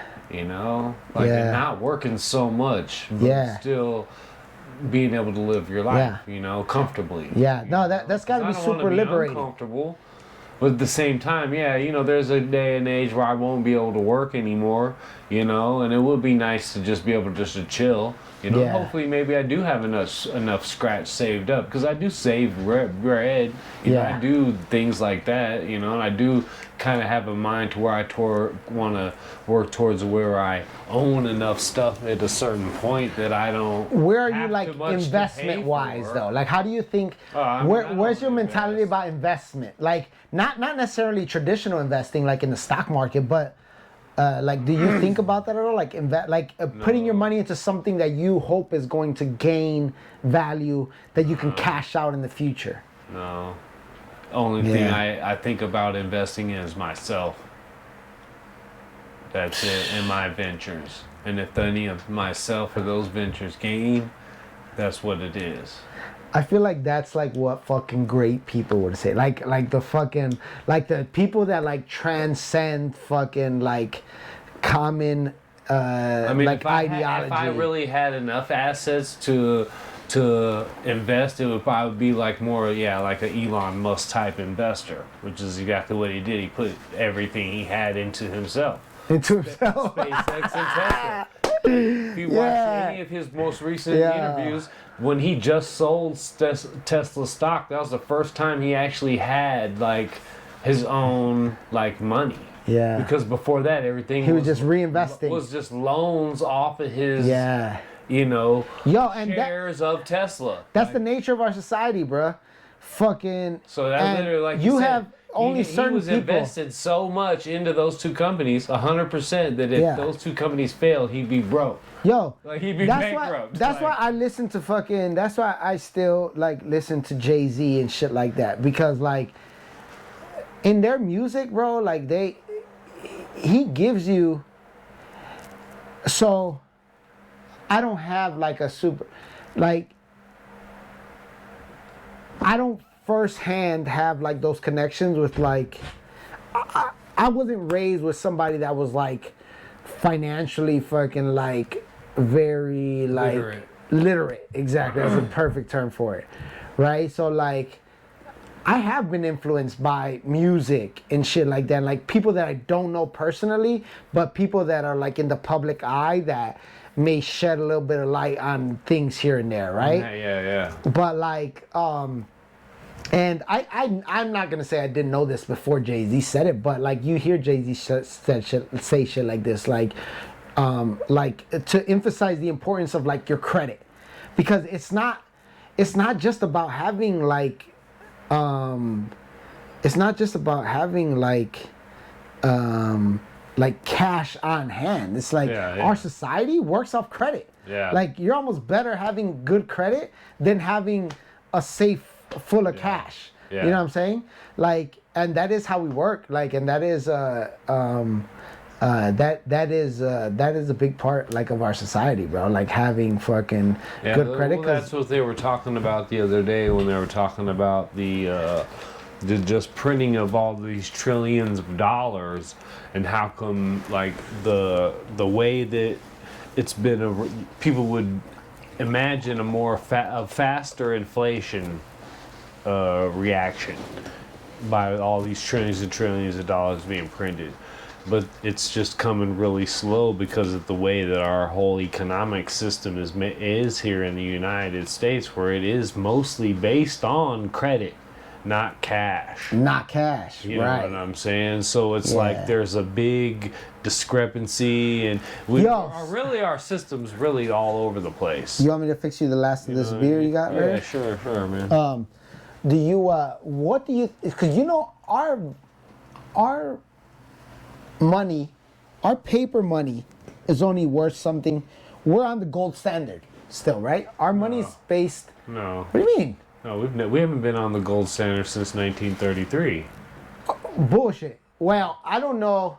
Yeah. Okay, maybe I don't know the literal term of the term like gold standard, but no, we're not on. Our paper money's not worth nothing. That's why it's called fiat currency. That means it's not anything. It's not even worth the paper that it's printed on. Well, wait. There's a reason though that the national fucking, what's that place called where we supposedly have all the Federal fucking Reserve? Yes. There's a reason why we don't. The Federal Reserve there's nothing federal about the Federal Reserve.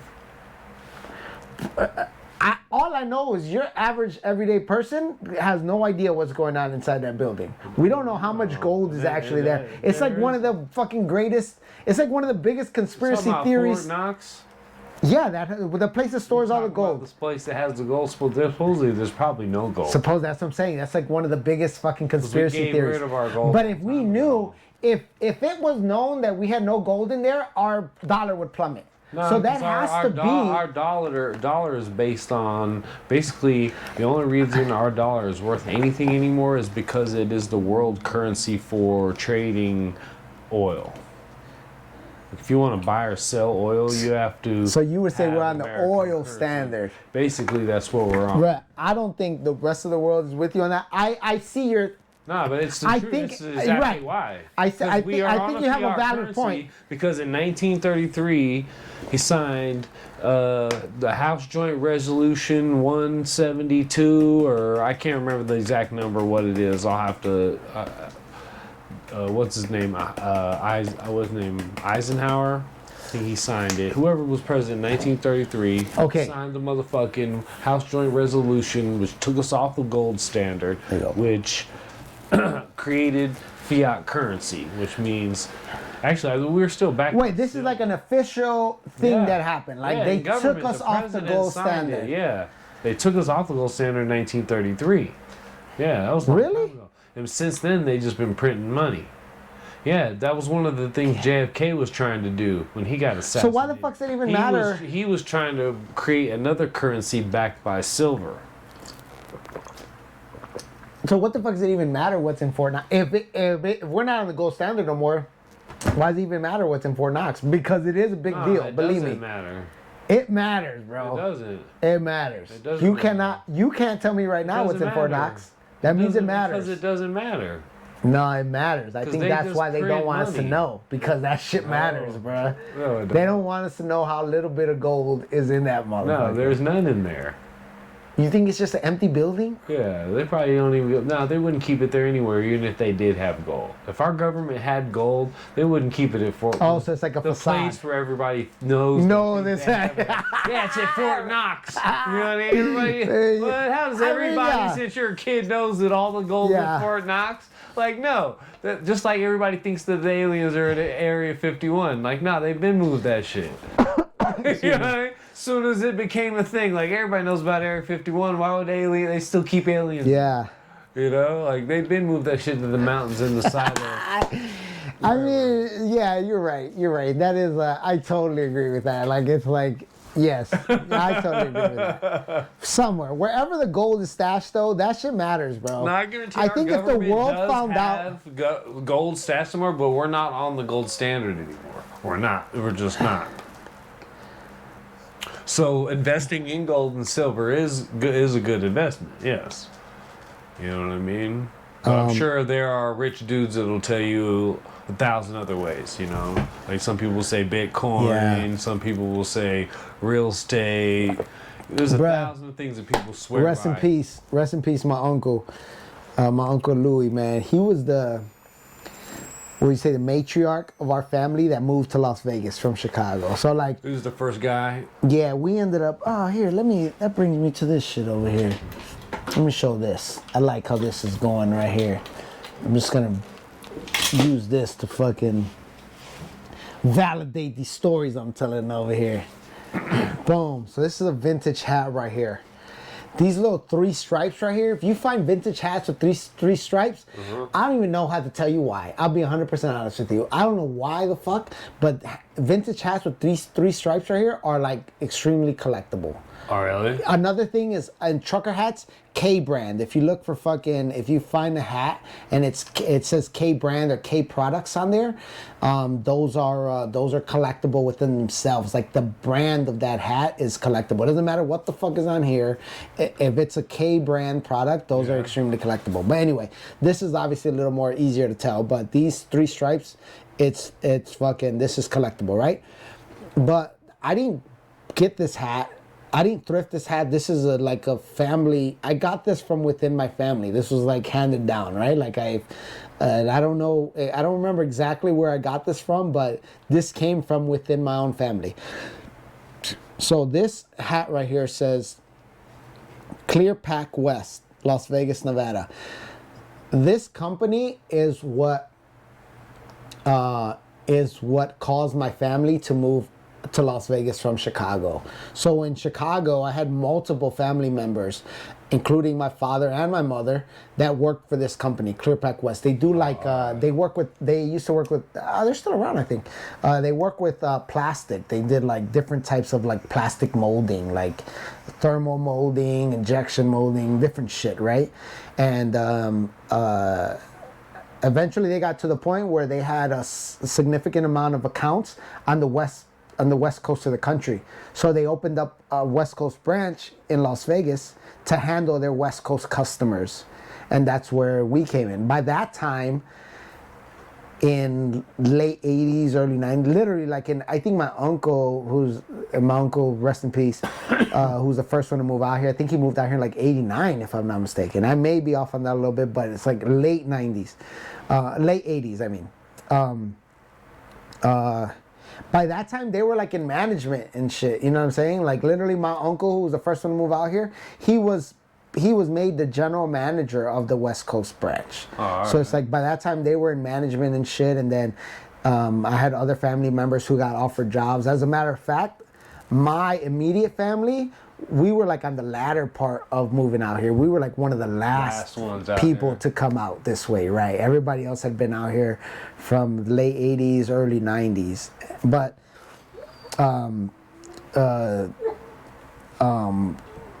my uncle, I remember. So this is the company that brought my uncle out here, right? Clearpack West. This is a cool vintage hat that I have. Cool looking hat though. From there, yeah, I rock it. I like the color scheme. Yeah, the color scheme, like the earth tones. Yeah, it's good. That's why I wear it. I almost stopped myself from wearing it too much because I don't want it like to get ruined. But plus, I have like more hats that I know what to do with. Same thing with the shoes, man. Like way more hats. I mean, you know, I didn't always, when I started fucking with the vintage clothing, I didn't always wear it, bro. I always thought, like, I was always like, I need to sell it. And it's something, like, now that I feel like when I was younger, I was, like, desperate to, like, make my money back. Like, I'd spend money on vintage clothing. I'd be, like, desperate to get it back. So, like, I'd start off by selling my best shit.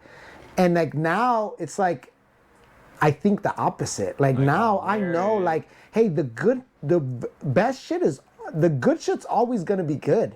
So it's like, I couldn't afford to sit on that for a while until I get what I feel it's worth. You know what I'm saying? And I feel like I work harder now to sell the more like moderate level vintage, what we call mids. To me, that kind of makes sense too. Like, say if you were to buy that jersey, right? That Chicago Bulls jersey, right? And you're like, I'm gonna sell this. But in the meantime, say you get like 8 to 10 wears out of it, right? Okay, And then you sell it for the same price that you would have sold it at. Exactly. So that's one of the perks. You just thought if you went and bought it and wore it 8 to 10 times. Nah, if it's something new, right, and you wore it, the value plummets, right? Yeah. Right, so that's one of the perks of dealing with vintage. Most of the clothes that I buy is used clothing. So it doesn't diminish the value if I wear it before I sell it.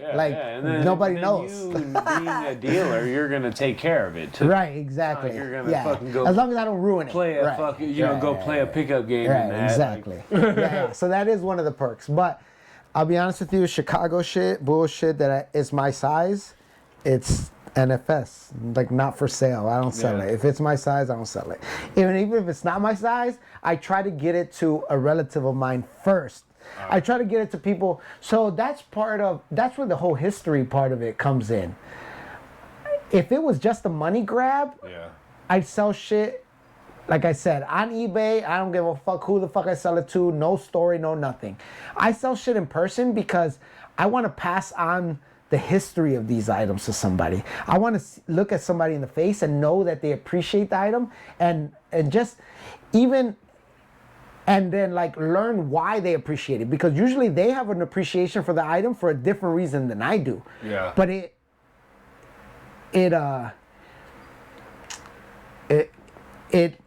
So do you have any like stories of anybody who like purchased an item from you and maybe had like a memory or something that was like, I don't know. Like, I bought this thing. It reminds me of well, usually when I went to the concert when I was 16. Yes.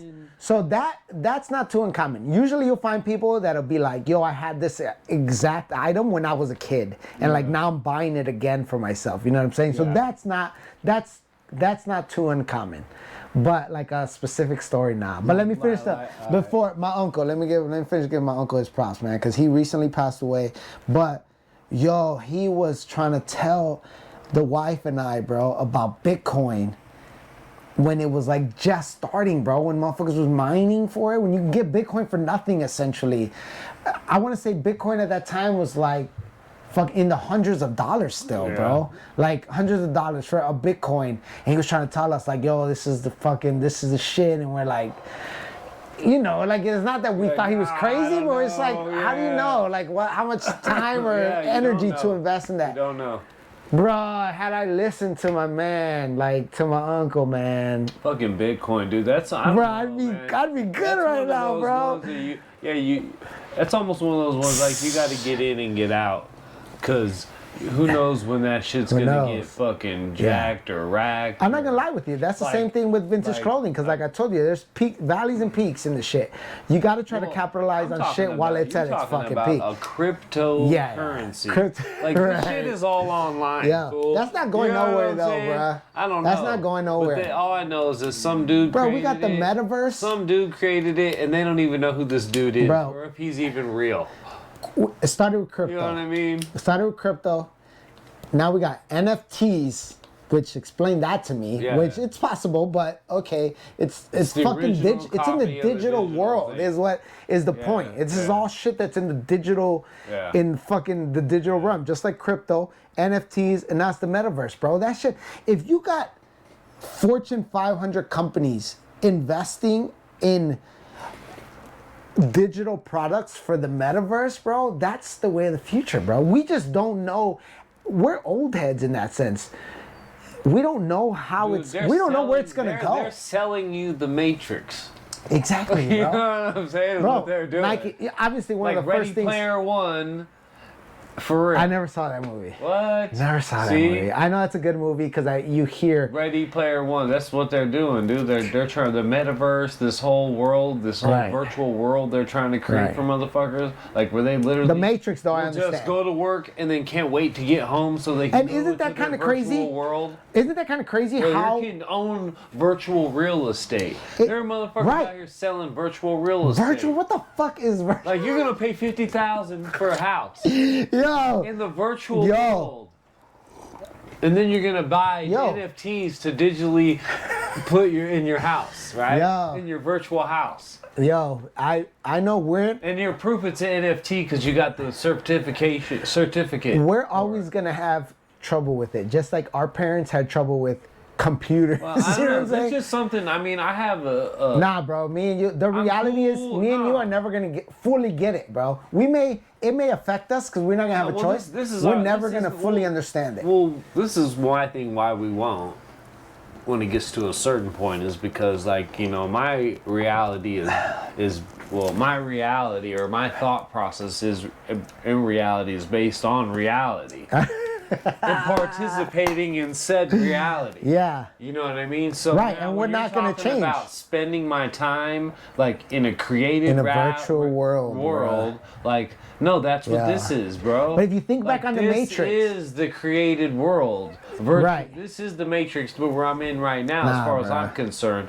So Mark why Zuckerberg would I create another world inside that world? How many worlds are we gonna go inside? Mark Zuckerberg's gonna be the new. Like how many? He's gonna be the new. He's gonna be the new Jehovah, the new Jesus. Mark Zuckerberg. Well, this is my thing once everything goes virtual, bro. The dude that they brought in front of Congress, dude, for stealing and hacking and yakking everybody's information.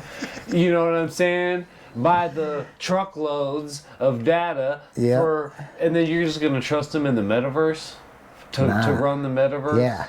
But isn't that crazy how realistic the Matrix ends up being? Like, so this is what I mean, that goes to show you how powerful we really are, like, and how powerful our creator can be, because that's what I said. Who knows what cycle of the creation we're in, right? Because if we're here as a creation, right, say inside a matrix, and then we're creating another reality inside this reality, and then inside some of those realities, you can play another. Shit. And how do we know what's happened before us? Yeah, that's what I'm saying. Who knows what version of the game we are? Yeah. You know what I'm saying? In this perpetual cycle of like creating a new reality, the next reality. Within that reality, I see what you're saying. Yeah, I see what you're saying. Because like if you play GTA, right, you can go to the store in GTA and play another game. So I'm playing that's right. game. You're a game within the game. Yeah, you know what I'm saying? So it's like, for sure. How deep can it go, and are we already? You know? Yeah, I feel you. Like, eventually, though, it's gonna boil down to fucking somebody's gonna be right, somebody's gonna be wrong, bro. Yeah. Like, and eventually we'll find out. Who knows when that is? It may not be in our lifetime, but eventually you're gonna find out. You're gonna find out. We may go overboard eventually. And you're not gonna know. Those people, when they go overboard, they're gonna realize, like, yo, how the fuck did we when you get end up here, with bro? like that movie Surrogates, wasn't it? Where they're just all like in I never seen sad that one conditions either. in their homes, and they get in these things, and then their virtual or their cyber self. But can you go imagine out that, bro? into the If world. you're spending, let's say we get to the point where you're spending more than half of your day in this virtual world. Yeah. That means you're not paying attention to The real world. physical world. Yeah. So like, shit's gonna be So don't you think? shit's gonna be So it would really have to be really indistinguishable for your mind and your body to like it still work properly, right? Don't you think? fuck, bro. If I knew, If it's a I have whole no clue. That's what I'm trying to tell you. Yeah. I don't think I'll ever fully understand that. I think I'm too late into the game. I'm too old in life to expect to ever fully understand. The best I can hope for is that my kids will be able to navigate that reality, because that's gonna be their reality, bro. Like, you kidding me? Like, my kids. I know you're not supposed to do this, right? Your kids, but your grandkids. My for kids' sure, kids, right, right. Because they're gonna grow up and the VR is gonna be indistinguishable. But think about how from quickly reality. Facebook took over like our fucking daily activities, bro. Like, even if you don't want to be, like, you still, if you're operating a business, as long as you're not retired, if you're operating a business in this society now, we were alive before Facebook existed. I remember Yeah. playing fucking number crunchers and Oregon Trail on fucking green screen computers. You know what I'm saying? yeah. Like, what the fuck? Like, and now it's like, yo, we have a way 10 times, 100 times smarter computer than that in our pocket every day, bro. Everything's at our fucking fingertips. Who would have ever imagined that, bro? That shit happened within 20 years. Like, so this whole metaverse we shit. can imagine it going even quicker from now. Right, exactly. And Exactly. This shit could like you happen said, way quicker. I remember when I got my first cell phone. I remember my first flip cell phone. Like, I'm talking about in the 90s, I had a cell phone. Yeah. You know what I mean? Oh, dang. Yeah, 90. Those were still brick phones, no? Nah, 98, I had a cell phone that was about this size.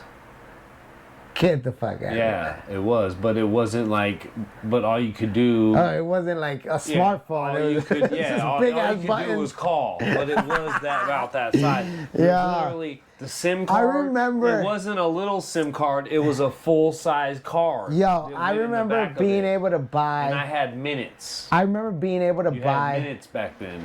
I remember being able to buy a fucking, and actually there's another story I had before this that's even crazier, but I remember being able to buy a Motorola Razr, bro. You remember the Motorola Yeah. Razrs? Yeah. I thought it was the shit, bro. Yeah. And I didn't They even were buy that dope from when the they first store, came bro. One of my cousins won a Motorola Razr in a raffle, and she had nice. no use for it, and I was like, yo, I'll buy it from you.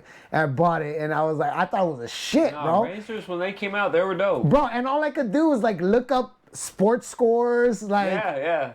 you could go on the internet supposedly, like Took websites. forever. Hell yeah, bro. It took Nah, I forever. remember in 2001.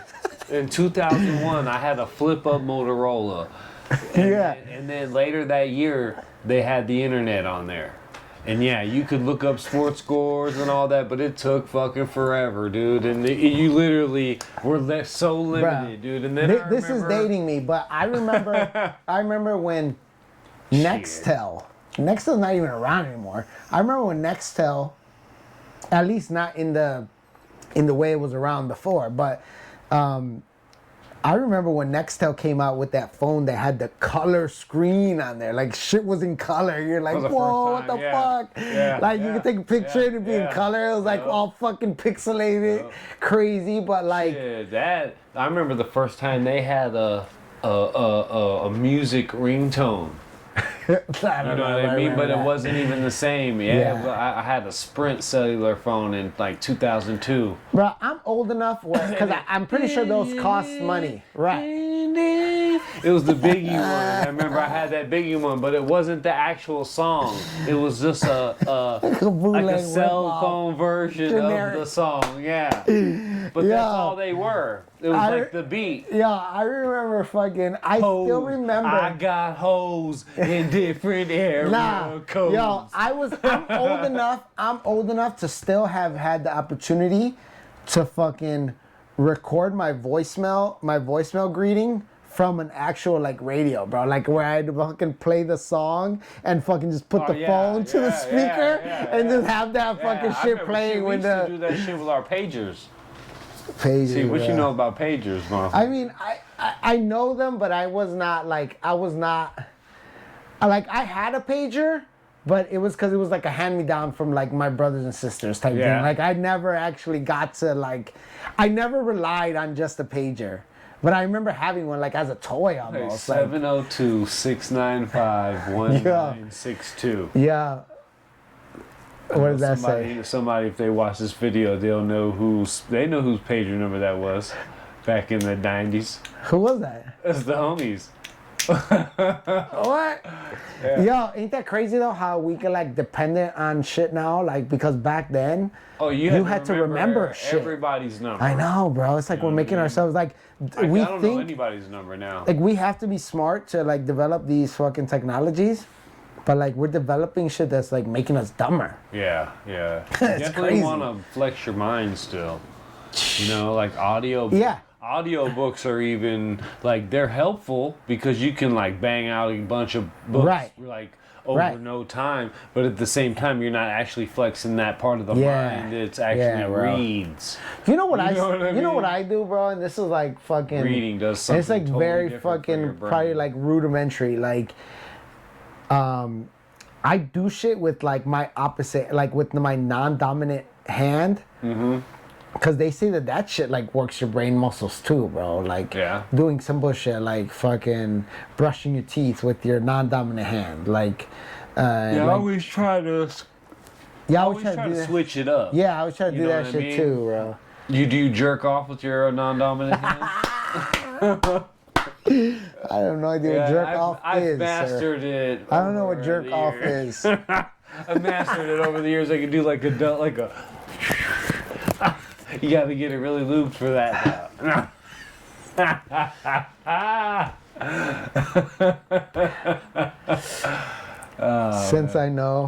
Since I have a 13-year-old kid, I'm gonna encourage to watch this. Waxing it off. Yo, come on, bro. 13? Yeah. Dude, it was within a year. You were definitely whacking your jerk. Yeah, you were definitely whacking. I don't know what you're talking about, bro. Yo. Let's talk about some of this vintage clothes. Talking to a man about a horse. Yo, that's crazy. Nah, no. What you got here, anyways? This looks like another should be. Yo, so this is quick. I'm not gonna say much about this, but it is cool visuals. This is just like a well-known artist, Joy Mars, still on a liquid blue, made in USA shirt. Was that like the same dude that made the? Nah, it's not. Shirts? No, it's not. It resembles talking about it. As far as the company. No, so they had rights to multiple different artwork and shit that they made on their shirts. This is just like literally a t-shirt company that owned rights to like different ones. But this Joy Mars guy is pretty well-known artist. There's about 4 different prints in his collection, and they're all like pretty like extravagant Psychedelic. like this. Yeah, exactly. Very like mushroom vibes and shit. Yeah, you got the bunny. Yeah. That's dope. Yeah, but yeah, it's a dope shirt. Same thing though. So all the Single fucking stitch.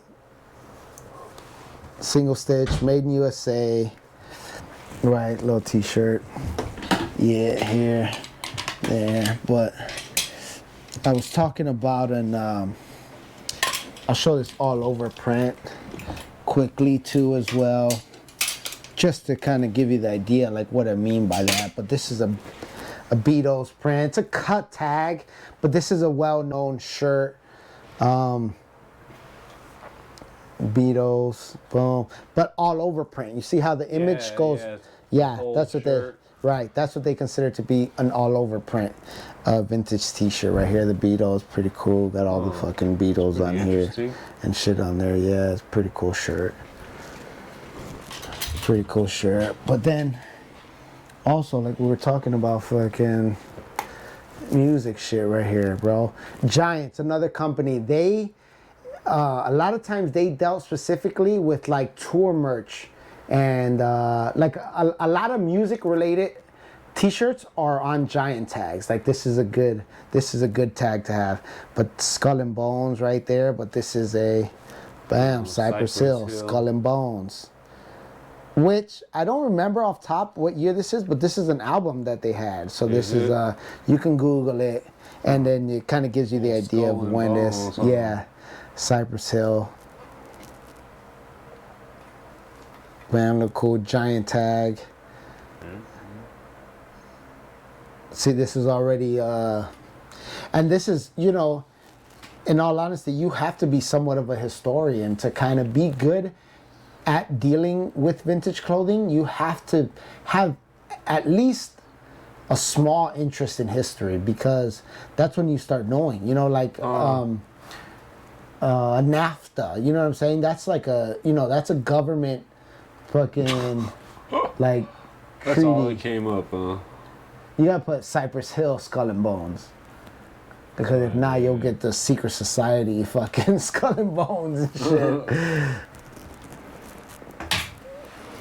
But you start learning about like government treaties and stuff like that, you know what I'm saying? Like that's just history, you know what I'm saying? But all of that helps you date stuff, because there are, go down. I'm sure like Wiki will fucking have some.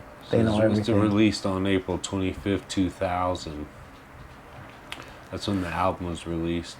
April 24th, 2000. But it's right there. Yep, 2000. Which, like we said, for it to technically be vintage, it has to be 20 years old. Skull and Bones, Cypress Hill. Yep. Yeah, that's the album right there. Yep, and then we got this one right here. This one's dated, so this is a little easier. 1999, Red Hot Chili Peppers. Oh yeah, Red Hot Chili Peppers. Californication. It's a good little one. Yeah, Triple A. I always like Red Hot Chili Peppers, dude. They got yeah, me too. I always fucked with them too. Couple bro. good tracks, boy, that are still good to this day. Yeah, for sure. This is a cool little local history piece because, you know, being here in Las Vegas, we have Nellis Air Force Base. And, like, I remember tripping out, bro. Like, because I grew up in Chicago, right? So, like, but I used to come out here to visit my first cousin, who was my uncle's son, right? Like, he was the first family to move out here. But we're only 2 years apart, so we're always real close. So since I was a kid, I used to come out here for summer vacation, or he used to go back to Chicago for summer vacation. It's almost like we used to alternate, right? But like I remember, so like, okay, anybody watching this that's not from Vegas, they're not gonna know what the fuck we're talking about. But I remember the Fat Burger, bro, right here on Nellis in Vegas Valley. Mm-hmm. I remember going there, right? Because my uncle always lived on the east side. Like when my uncle bought a house out here, lived in that same home the whole time. And there's no Fat Burgers in Chicago, so that was like a thing. Like they would like take me to Fat Burger, right, to go eat.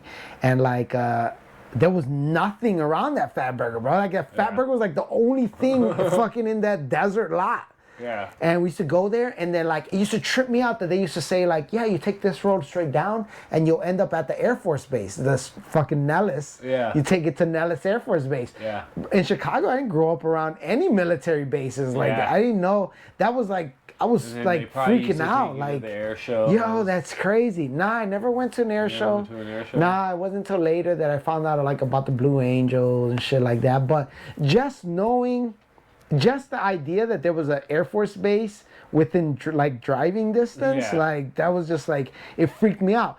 Because you have to imagine a burger stand in the middle of the desert. Like there was Yeah, nothing yeah, over yeah, there, yeah, bro. it was, like, dark and like why the shit. fuck would they even put a burger stand here? Like Yeah. it was nothing.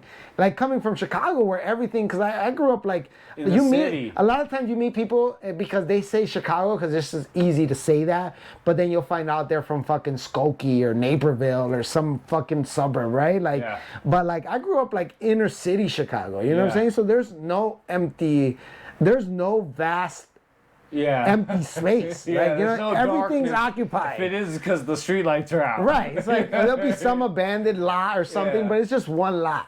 You know what I'm saying? Like, but so anyway, just like I remember the idea of like there being like an Air Force base here, and like the mountains tripped me out for a long time too, bro. Yeah. It almost felt fake. Like those aren't really there, man. Like you only see mountains in movies and shit. Yeah, like, for real. bro, like the mountains tripped me out for a while when I first moved here. But anyway, just this is a cool local piece. You're not gonna find this everywhere. This wasn't made for like national production. Like this is something that they made for the unveiling of the stealth bomber. You know what I'm saying? Which is something that only happened here because of the nature of the base. You know what I'm Yeah. saying?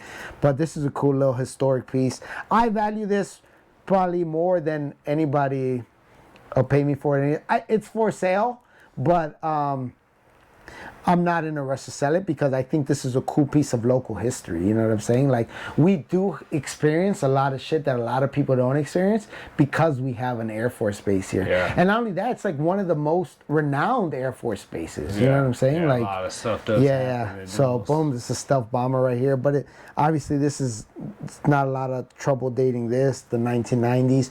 Jersey's tag is a very popular tag from the 90s. Made in USA. Single stitch, all the good stuff, nothing on the back. Boom, this is a more like modern day. This is a unique piece though. It's not like what it appears to be at first, but boom, Ren and Stimpy, Nickelodeon days, like That's my shit. very big, right? I was more Ren and Stimpy age too. And this was like, I don't know what you would call these, bro, but these cartoons, they always gave me like depressing vibes, bro. Like these were not like happy-go-lucky cartoons. Yeah. They were like Yeah. creatures getting smashed up. Like it was kind of like dark humor. You know what I'm saying? Yeah, like definitely dark humor. yeah, it was not like a Ren kid and cartoon. Stimpy. Yeah, you had to be like a teenager. But what's weird about this is that, so this is like on a Hanes T-shirt. This is not like Yeah. So Hanes somebody never really printed that produced. up. Right, somebody printed this. So that brings us to the back here, right? On the road again. My theory is that this belonged to like some kind of traveling event that they had. Like they made this specifically for like some kind of event that they had. Like either some kind of like a traveling show, some type of like exhibit. Like this belonged to like a staff member or crew member type thing. Like this is not something that was for sale. It was like something that was like made for an event. You know what I'm saying? Yeah, no matter what the event was. Yeah, but it's got the iconic Nickelodeon splatter, you know what I'm saying? Just with the on the road. On the road again, right? Because you'll find Ren and Stimpy shirts that were made for like for sale that you were able to buy, but those aren't like your traditional Jersey's tag, Tool Tags or something, you know what I'm saying? I don't know exactly, but this is like a Hanes undershirt, you know what I'm saying? Like and they just printed it on here. Printed it up. Yeah, but it's vintage.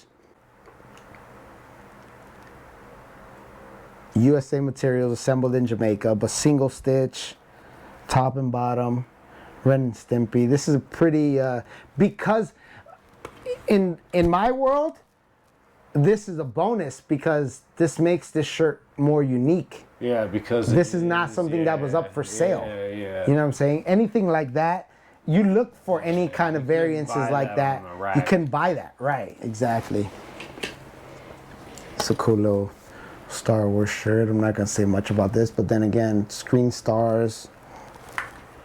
This is from like one of those, like a Trekkie conventions. Yeah. But see, it came to Vegas, so that's probably why I found it here. Phoenix and Vegas, huh? Little Trekkie. And this is a good one here, man. This is a pretty unique. This is actually already sold. A good friend of mine, he hounds me for it all the time. I just haven't turned it over to him. But Little crusty burgers. crusty, man. This is a pretty rare shirt to find, man. But Simpsons, you know, the Simpsons. I watch the Simpsons. This is my time frame right here. You know what I'm saying? No, like, I love the Simpsons. yeah, bro. And they like, it's cool because it was like a little bit of everything, bro. It was like fucking political commentary. Like they kind of, you know, they Definitely took a they stab dealt at with everything. everything like society dealt with, and they kind of put like that. It kind of made you look at stuff differently, like for what it really was, because it's like we take ourselves too seriously sometimes. You know what I'm saying? It's definitely, like for sure. it helped you realize like the lighter side to everything. Yeah, Like what the yeah. fuck are we really doing? You know what I'm Yeah. saying? But for sure, man, crusty burgers. Even got the back hit, man. This is a pretty sought after And that's the t-shirt thing, here, like, man. When you get like vintage styles, like dealing with like definitely black material, like Yeah. black and white t-shirts, the most sought after t-shirts, man. because just Especially the black blacks, because they fade Yeah, so amazing, quick, bro. yeah. And they fade, like the fade almost makes them look good. Which is why there's two different types of buyers, bro. Some people only look for dead stock condition. Yeah. Right. And then other people want that shit to be thrashed. And it's just like two different, they may be looking for the same item, but they're looking for it under two very different different conditions. circumstances, right? Yeah. Yeah, but yeah, made in USA, Like, logo so, tell, like the premium guy would never buy this. XL. No, actually this shirt's rare enough. Cracked This shirt's rare enough where probably would. they may, yeah, because it's not, you're not finding a lot of these 95 data right here, but this is no, this is a good one. And not only that, what makes this the most, like, size affects the value a lot, bro. This is an XL, so this is the most desirable size you'll find. If I found this same shirt in a medium, it'd be worth half of what this shirt is. Unless you could sell Just 'cause of the size. Unless you could sell it to a Japan guy. The Even Japanese, then, huh? they know because they're very knowledgeable buyers. Like trust me, the Japanese buyers, Yeah. they know more about our shit than we do. Because to us, we take it for granted because this Yeah, is just 'cause what this we is grew our up with. shit, Right, yeah. it's just our shit. And they actually study and learn about our shit. So they're actually, a lot of times they're actually more knowledgeable about Americana than we are. Like, Yeah. because they had to make the effort to learn about it. We just know about it because we just grew up in it. It's just what we do. yeah. You know So what I'm they're saying? like, this is my business. We're learning about. Right. They fucking actually go out of 90s their way to culture, learn about like shit. about we're Right. trying to sell to these dudes. Right. And that's all they rock is 90s shit. You know what I mean? Like right now, I'll tell you what. Right now in Japan, the baggy stage is already back. They're rocking everything 2-3x, like Are two they? times bigger. That's already a subculture in Japan, and it has not circled back. Or it's just starting to circle back around here, where like the baggier fit is like starting to be a Really? thing now. Here, yeah, it's already starting. Like you'll go, you'll see those people already. Like people that are early 2000s is already a vintage trend now. It's already a vintage trend, but it kind of goes. It kind of goes in line with like society as a whole. Like as a whole, our attention span now is way shorter than it's ever been. That's why You think the, that's why we keep You think clothing. the cycles are gonna come quicker? Yeah, that's exactly what's happening, bro. There's shit that's not 20 years old that's already being sold as vintage, and it's demanding fucking hundreds of dollars. Like because. I mean, I guess a part of it is people got it like that, man. Maybe younger people nowadays are making a better, like generating more money than we used to in the past. You know what I'm saying? So they have more money to spend. So right now you could be 21, 22, and you have a couple $100s to spend on sneakers or vintage clothing. You know what I'm saying? Not only that, it's helped that a lot of celebrities are fucking with vintage. Like you get a lot of musicians. Musicians always kind of been out there anyway, but you get a lot of musicians now, a lot of famous musicians that fuck with vintage clothing.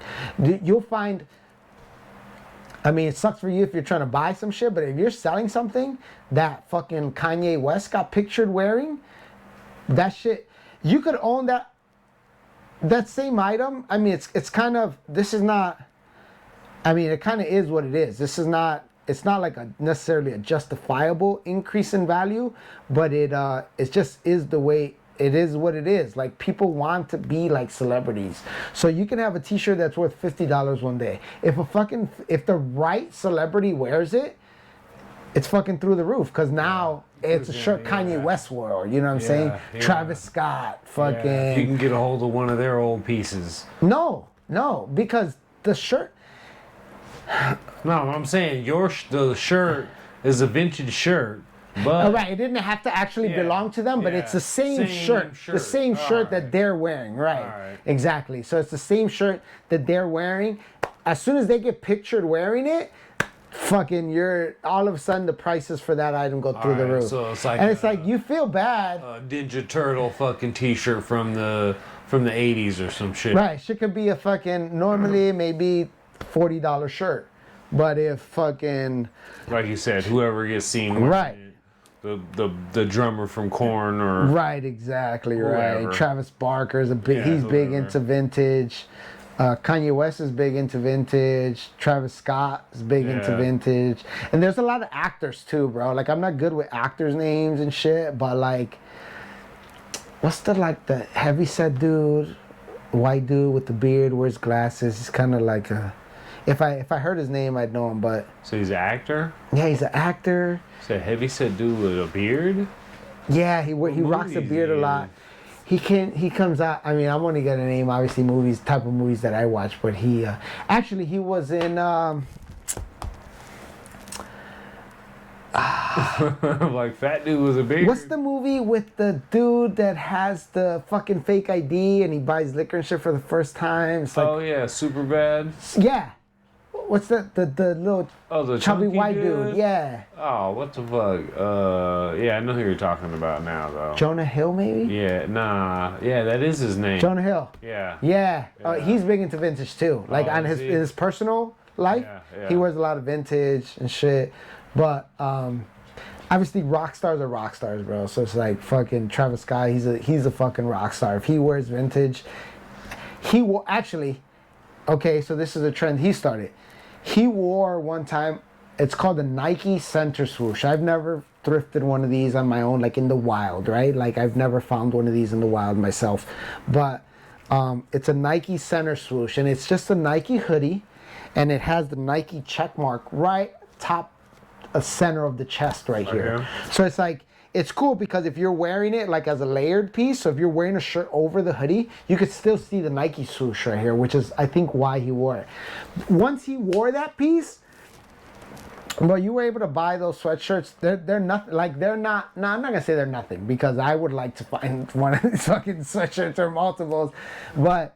Before he got pictured wearing them, you could find them for $30. You know, it was like, it was nothing. Nobody cared. Yeah, when you found it, it was worth $30. Brothers just go for over $100 now. Really? Like, it's just because Travis Scott wore it.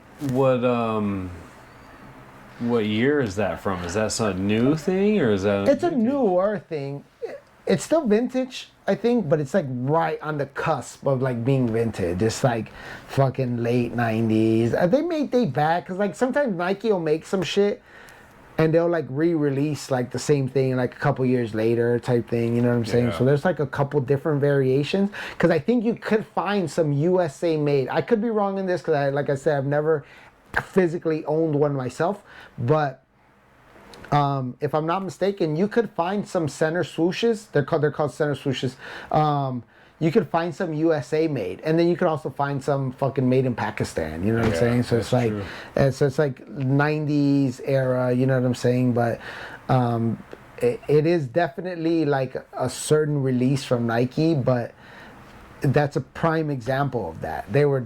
Nobody cared for them, you know, unless you were like a true Nike collector, which there are Nike collectors. Even then, you were probably only looking for the USA made ones, the old ones. But once he wore it, they took off, man. They took off. Kanye did that to the They're called Thunder and Lightning, bro. I know you've seen these before. You just probably never realized what they were, but like they were very popular with like Harley Davidson. But they'd be like T-shirts that had like lightning bolts on them, but then it'd have like a graphic on there. Right. Kanye West wore one, and you could find the exact one that Kanye West wore. And boom, them shits fucking went through the roof too. Same thing. It was like started off as a $40 T-shirt. Boom, now Kanye West wore it. Kanye what? Yeah, Kanye West. Look up Kanye West Thunder and Lightning or something. Kanye West Thunder and Lightning shirt. Thunder, yeah, lightning. Yep. I think you accidentally hit it. Yep, that's it right there. So look for images though. Look for images. You see, there it is right there. No, look, go down a little bit and you see Kanye West wearing it. Right there. Yeah, bro. As soon as he wore that shirt, prices skyrocketed. Like that's it. It's just kind of a thing. It's like, okay, you capitalize on it if you're in the vintage market, but then at the same time, some people make fun of you like for that. Recently, Virgil Abloh from Chicago too. He ran in Kanye West circle. That's Travis Scott. That's the 3-6 Mafia made this shirt famous, bro. That original shirt is on a liquid blue tag. This brand right here, liquid blue. That shirt used to glow in the dark. 3-6 Mafia made that. I had that shirt. Yo, I wouldn't doubt it. I actually have a picture. I posted it on my Instagram. I ran into an old man at a sale one time, same thing, had the shirt on. I tried to buy it off his back, but he wouldn't sell it to me. He was like, oh, this is just he said his grandson, it was his grandson's shirt, and he just like left it behind or something, so he just wore it. Yeah, so 3-6 Mafia made that shirt famous originally, because I think they wore it in like one of their videos or some shit like that. Yeah, I remember it was all black with the skulls and it glowed. By now, that shirt's been like re-released. I think Supreme, Supreme, the skate brand? Yeah. Supreme, like, re-released that shirt, if I'm not mistaken. I had a white one like that, too. Bro, I'm going to look back on it. I wonder how many people are going to, like, hit me up and be like, yo, you didn't know what you were talking about. I had a white one like that, and I wore it to a reggae festival, reggae in the desert out here with the green glasses to match. A white one like this? Yeah. I don't know if that was original or not. Maybe it is. It might not have been original. It might have been like a re-release. The re-release, yeah. I don't know. Vancouver 2016. No, but he's known. He's a fan of vintage as well. So so he probably could have got it. He could have gotten it vintage, right? Yeah. Like he dealt with like vintage dealers and shit, right? But yeah, no, it's dope though. No, all those kind of shirts are dope. Like all the old, like I see people wearing them, like Megadeth, old Metallica shirts, right? Yeah, old Pink Floyd shirts. Yeah, exactly. Those are all vintage shirts, I guess you would say. Like, and there's like this Metallica. And like I said, there's always two sides of the spectrum. All these Metallica shirts. There's always gonna be haters, and there's always gonna be people like, because some people wear the Metallica shirts. Some people wear Metallica shirts just because of the graphic, right? And they'll never listen to the music. But then there's always going to be those people that are going to judge them for that. Like, yo, you're not supposed to be wearing that shirt because you don't even fucking know the music. You know what I'm saying? Yeah. Who gives a fuck? It's just like, two different wear people. Whatever the fuck you want to wear type thing. Like. Yeah, no, because I see a bunch of young folks that you can definitely tell they wear vintage clothing, obviously, because they'll be young. Yeah. They'll be like late teens, early 20s, and they're wearing for sure. Wearing a shirt of a band, it's like a Pink Floyd shirt, but it's a cool graphics one, or like one of these Kiss ones. And it's definitely a thing now because of the because if celebrities are doing it, then that opens up, that makes it it opens people's eyes. Any of their fans are now gonna be exposed to vintage because they decided to wear a vintage shirt. Yeah, but just like all these, like the Goosebumps. Goosebumps are big right now. Yeah, those were big when I was a kid. Metallica one. Yeah. Okay, these are all from when I was a kid. Yeah, it is cool to see the Goosebumps shit. Cannibal Corpse. Yeah, but you see that Goosebumps shirt, I can tell that's not vintage. That's just that's a modern print. Yeah. But there are actually Goosebumps shirts from when the books were originally released. Like they were made as promos. Those shits are highly sought after right now. Like the Guns N' Roses ones.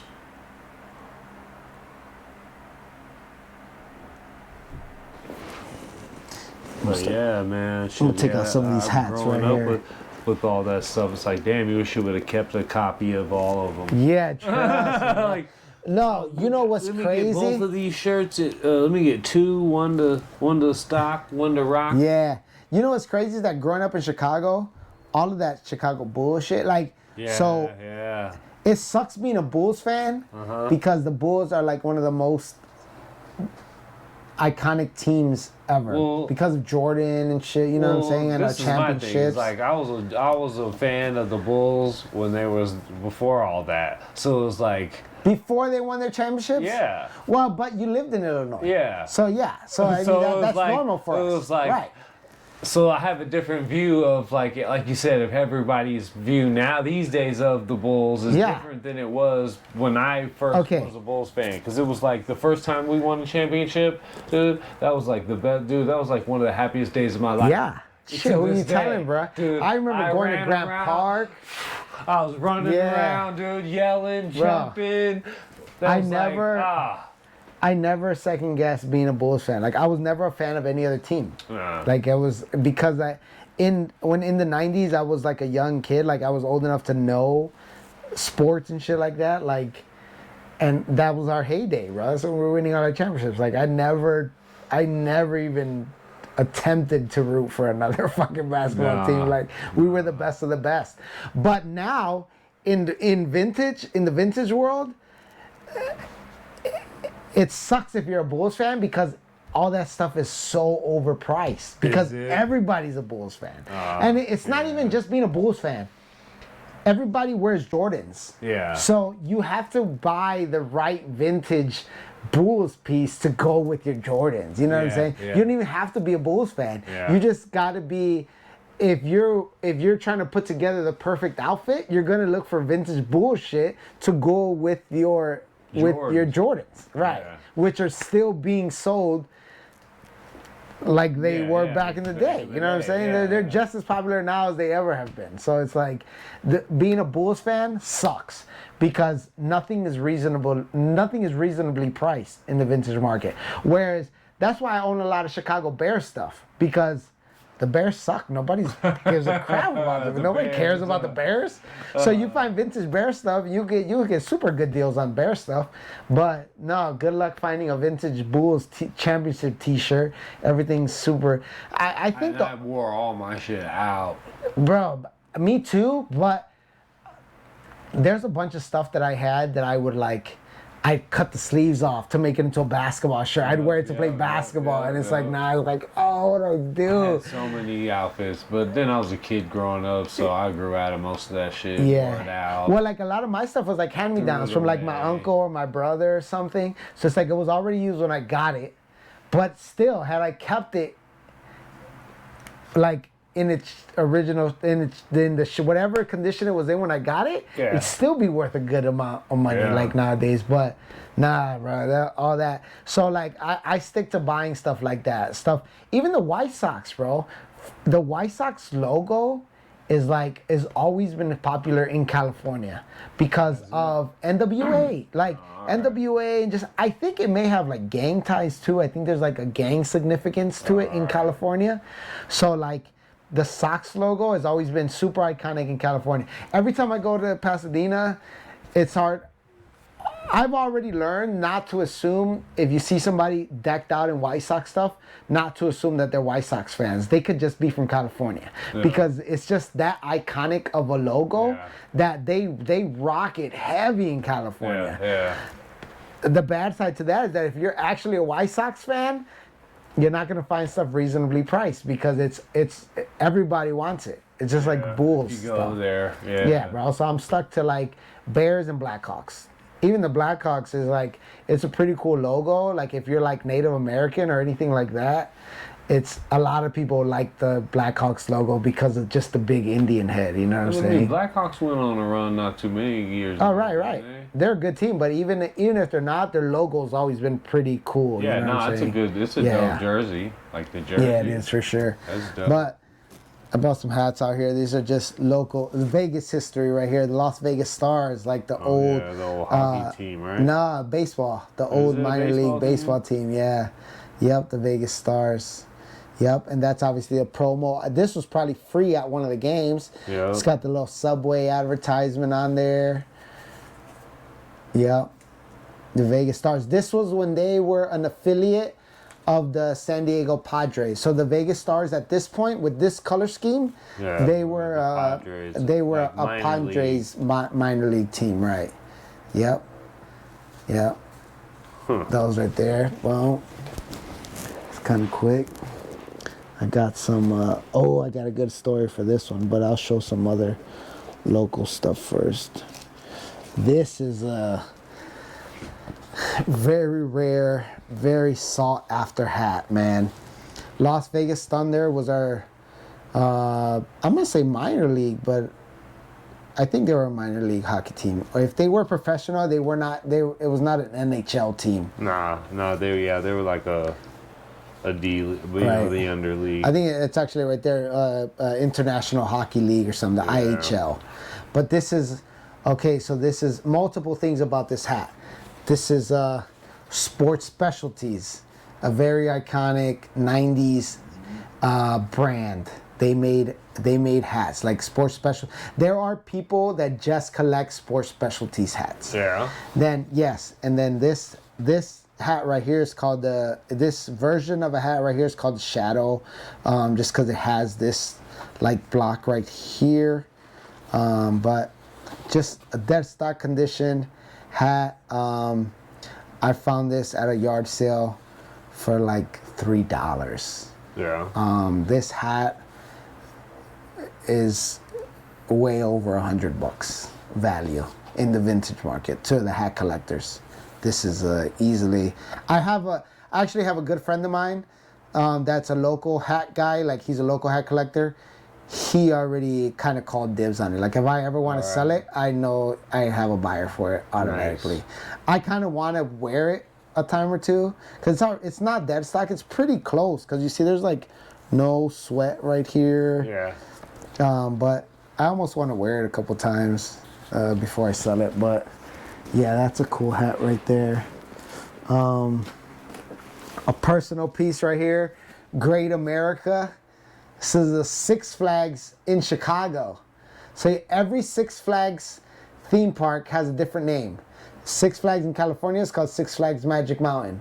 There's a Six Flag in Texas. I don't know what that one's called, but point is they all have a different one. But this is a vintage Six Flags Great America hat. It's from Chicago. I grew up going to Six Flags Great America, so that's my thing right here. Yeah, the one in Georgia is called Six Flags Over Georgia. It's in Atlanta. Ah, yeah, okay. See, exactly. Every park has its own name. Yeah. These are cool because I bought these same yard sale. I found both of these hats. Obviously, this person must have been from Chicago. I don't really know. Been a Chicago fan. But almost dead Nice stock hats, condition. Yeah. Yeah. The Blackhawks and the Bulls. Talking, they never bent the rims. Right, nothing. It still has like the. Yeah. And you could just tell, like, they just haven't been it's worn a dope. lot. Yeah. Yeah, I like these. That was cool little come up right there. I'll show these because they're... Actually, I'll show this one first. Just a little local piece. This is a pretty cool one. Oh, I had one of those. This is not something I thrifted or found anywhere. This is like a family heirloom Dude, I here. had that hat. Yeah? Yeah. Yeah, this belonged to my cousin. You know my cousin Nolo? Yeah. Yeah, this was his. He bought this hat. Yeah, I had brand new. I had that hat brand new. The graffiti hits. In the 90s. Boom, the Rebels. UNLV with the Yep. Rebel right there. Yep, I had Yeah. this hat. That one needs a little bit. I'm gonna This get was that like hat when they restored. First started like creating like different hats in the stocks. No, don't snap it. Don't snap it. Nah, they're going out. I'm gonna get that hat restored. Actually, I'll probably get new snaps on Yeah, there. because I had one. It'll get it I had reshaped. one just like the. Yeah, I had this hat, dude. Yeah. That's crazy. Yeah, right now I had a it's couple cool ass hats. Like I remember just had like a basic ass Chicago Bulls hat, like a black one like that. But I rocked it so much that this shit was literally like white when I Finally got rid of it. You know what I mean? Yeah, I know what you're talking about. Black to white. Like, Yeah. because I never took it off. Yeah, so I'm gonna show these right here because they're corduroy. I'm gonna show them together because they're corduroy, but two way different stories. Obviously, this is my shit right here. It's the Bears corduroy, but same thing. There are collectors of just corduroy hats. Like this is like it's a thing, right? So this is just something I found. I found this myself, right? But obviously, I kept this one because it's the Bears and I wear it, right? But this one, the story behind this one, right? This is from Caesar's Palace. So this was like a promotional item they probably gave to their regulars, like, you know what I'm saying? Something like that. Nothing. Or it's just a Caesar's Palace corduroy hat. But yo, one of the first, when I first started early on into my vintage career, I was at an estate sale and this dude was a trucker. Right, longtime trucker, retired. I actually have a T-shirt. I also have a T-shirt that they got from his retirement party. So like it had like the logo on it from the company that he worked for, a trucking company that he worked for, and then all his coworkers signed it. Like yo, whatever. Like it was for his retirement party. Right. So anyway, I also found that at the same sale or whatever from the same original owner, but. This guy, because he was a trucker, he was into hats, and he was every place he'd go, he'd buy a trucker hat. Like you said, any new place he'd go, any new city, anything like any interesting hat, he'd buy it. Yeah. Most of them he didn't wear. You could tell he'd just get back home and just store them away in boxes, and they just sat there forever until I found them. You know what I'm saying? Essentially, so a lot of them were like this, like almost dead stock condition, like very little wear to them. I probably bought it was over 100 hats. I knew that. It was over 100 hats that I bought. I bought them all. Like I bought his whole hat collection, right? Over 100 hats. That same day, I don't know, I forgot what time of year this was, but for some reason, I had quite a few family members in town from Chicago. So that night after this sale, right? Because, you know, these yard sales, estate sales, they're usually on the weekend, right? Yep. So that same night from the day I bought all these hats, that same night we were getting together at one of my uncle's house for like a barbecue, like a family barbecue. And I purposely took them with me because there were some of the hats that weren't worth reselling. I was gonna give them to my uncles as gifts because like my uncles they like this kind of shit, right? Like you give them a hat, like a hat, they'll wear it and they'll like that shit, right? So I was like, you know, I'm gonna keep the hat. I was kind of pumped that I found that hat collection, you know what I'm saying? Yeah. And so it's like I wanted to kind of still play with them, and then plus I was gonna take the couple out that like weren't worth me reselling. I was gonna gift them to my uncles, right? Because I knew that we were all gonna be at the same place at the same time, right? One of my uncle's house, and he lived like on the west side a little bit, and so I had the box. It was like 2 boxes of hats in my trunk, and pull up to my uncle's house, we park, this, that, or whatever, and long story short, my truck gets stolen. My truck got stolen. Turns out that we didn't lock the doors, and my wife, we're together, which, you know, my wife's always had her car, I've always had my car.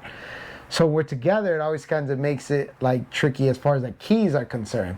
So it turns out that we were in the same car, which was the car that my wife normally drove.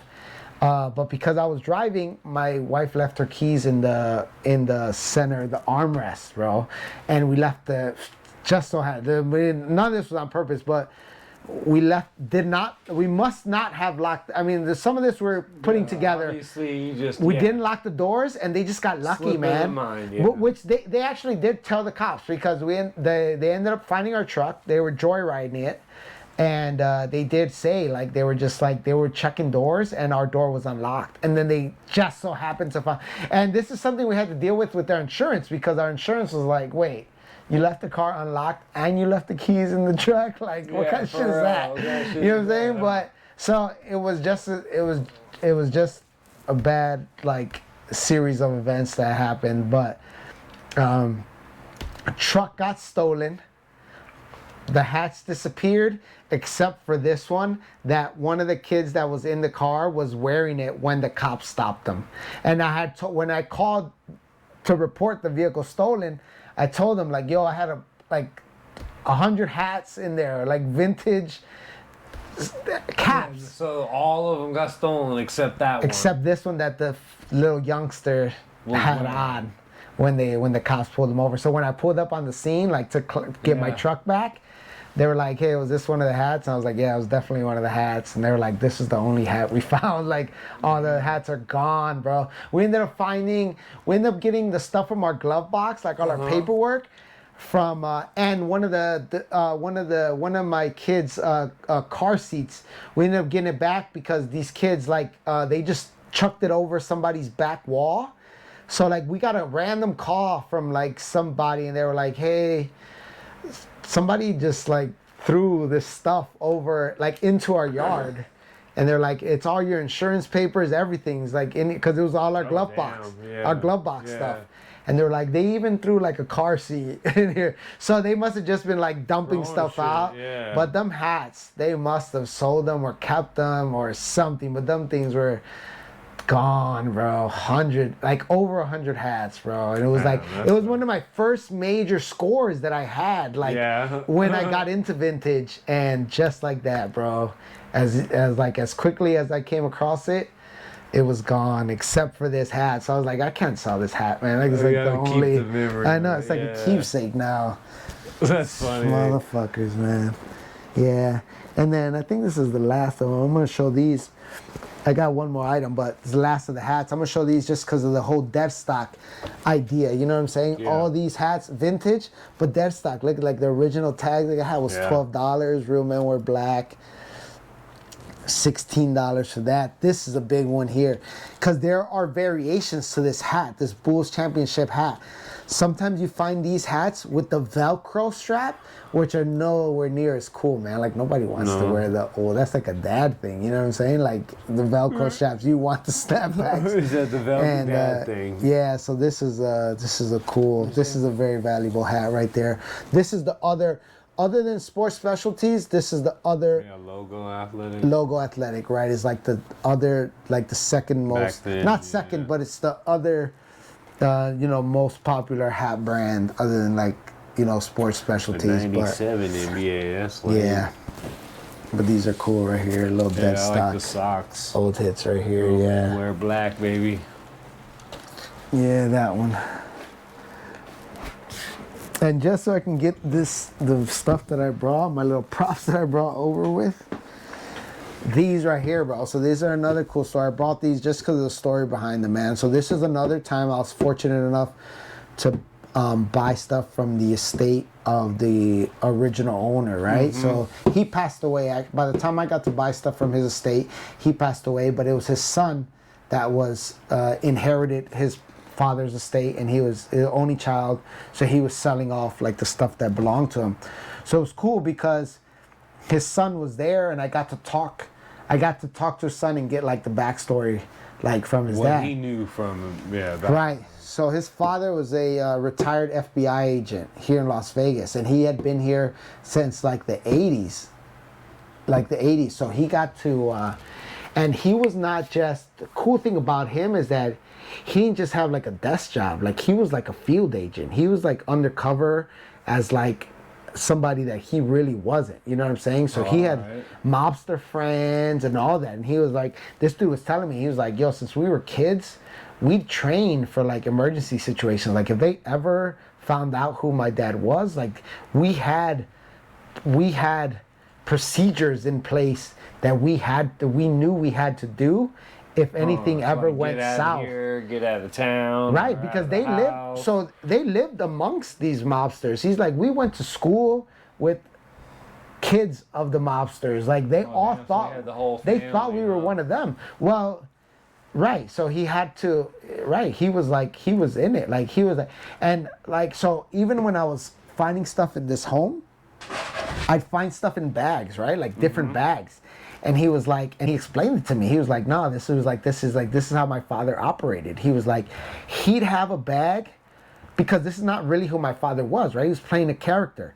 So he'd have a bag. If he had to go hang out with some mobsters on a yacht, he had a bag full of clothes that was like appropriate for that environment. If he had to play a homeless guy to get like, because he'd get like photos. Like I found old like photos and stuff like that, like in his whole old identity pictures, like pictures of him in like different. It didn't even look like the same guy. Looks. Right. It was like different looks. Yeah. But there was also photos that you could tell were like part of investigations. Oh, like, yeah, you found everything in this house. Because he was like well, I'll get to that, I guess. But he was, anyway, he had bags of like different costumes, I'm going to say.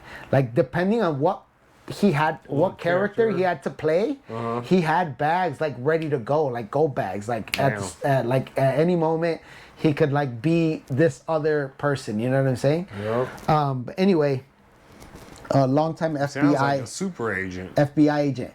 So the cool thing about him, Fucking MI6. cool thing about him is that he's gonna be a whole episode himself. Face in there? No, he's gonna be an episode. These future episodes that I'm gonna make, he's gonna be an episode himself because he had so much clothing there. A part of it was because of the characters that he had to play, and a part of it was just him his regular self. You know what I'm saying? Which I would say him and his regular self, he was like a very everything, all the clothing he had was like functional. He was like an outdoorsy guy and shit like that. He was like ex-military. So like everything had like a purpose. All right. It's like his personal clothes was not like a lot of Flash and pizzazz. not a lot of flat, right. It was like he did like a lot of camping and shit like that. So a lot of stuff he had, like I found like a lot of vintage like military like surplus and stuff like that. Like everything had like a purpose. I found a lot of really cool like thermals at his house, like stuff that he really wore, like I said, stuff that had a purpose. You know what I'm saying? Like it wasn't just for fashion. Yeah. It had like a functionality to it. But he is actually featured in a Netflix special, bro. Netflix right now got a special called Heist. Look it up. You have Netflix? Yeah. Look it up. They have a series called Heist. Just look it up here now, but They have it's called Heist. Yeah, they have a series called Heist. Yeah, that Heist. It's like 7 to 8 series. Right, like multiple episodes. Yeah, I know what you're talking about now. Of like different heists. Yeah. So the very first episode is here in Vegas. There was an armored truck robbery that happened from the Circus. It's not Money Heist. That's a different one. But take my word for it. It's on there. But the very first episode is in Vegas, because there was an armored truck that got robbed from the Circus. So he was the lead FBI agent in charge of that case. So Netflix interviewed him before he passed away, before he died. So he's on there. And what's cool is that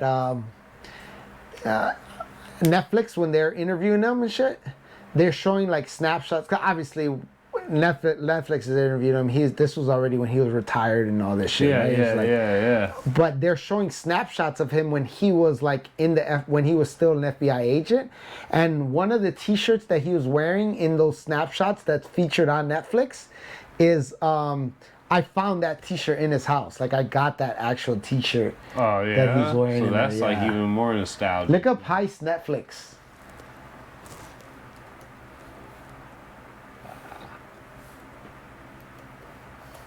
Netflix series, yeah. That one right there, yeah. This one? Yeah.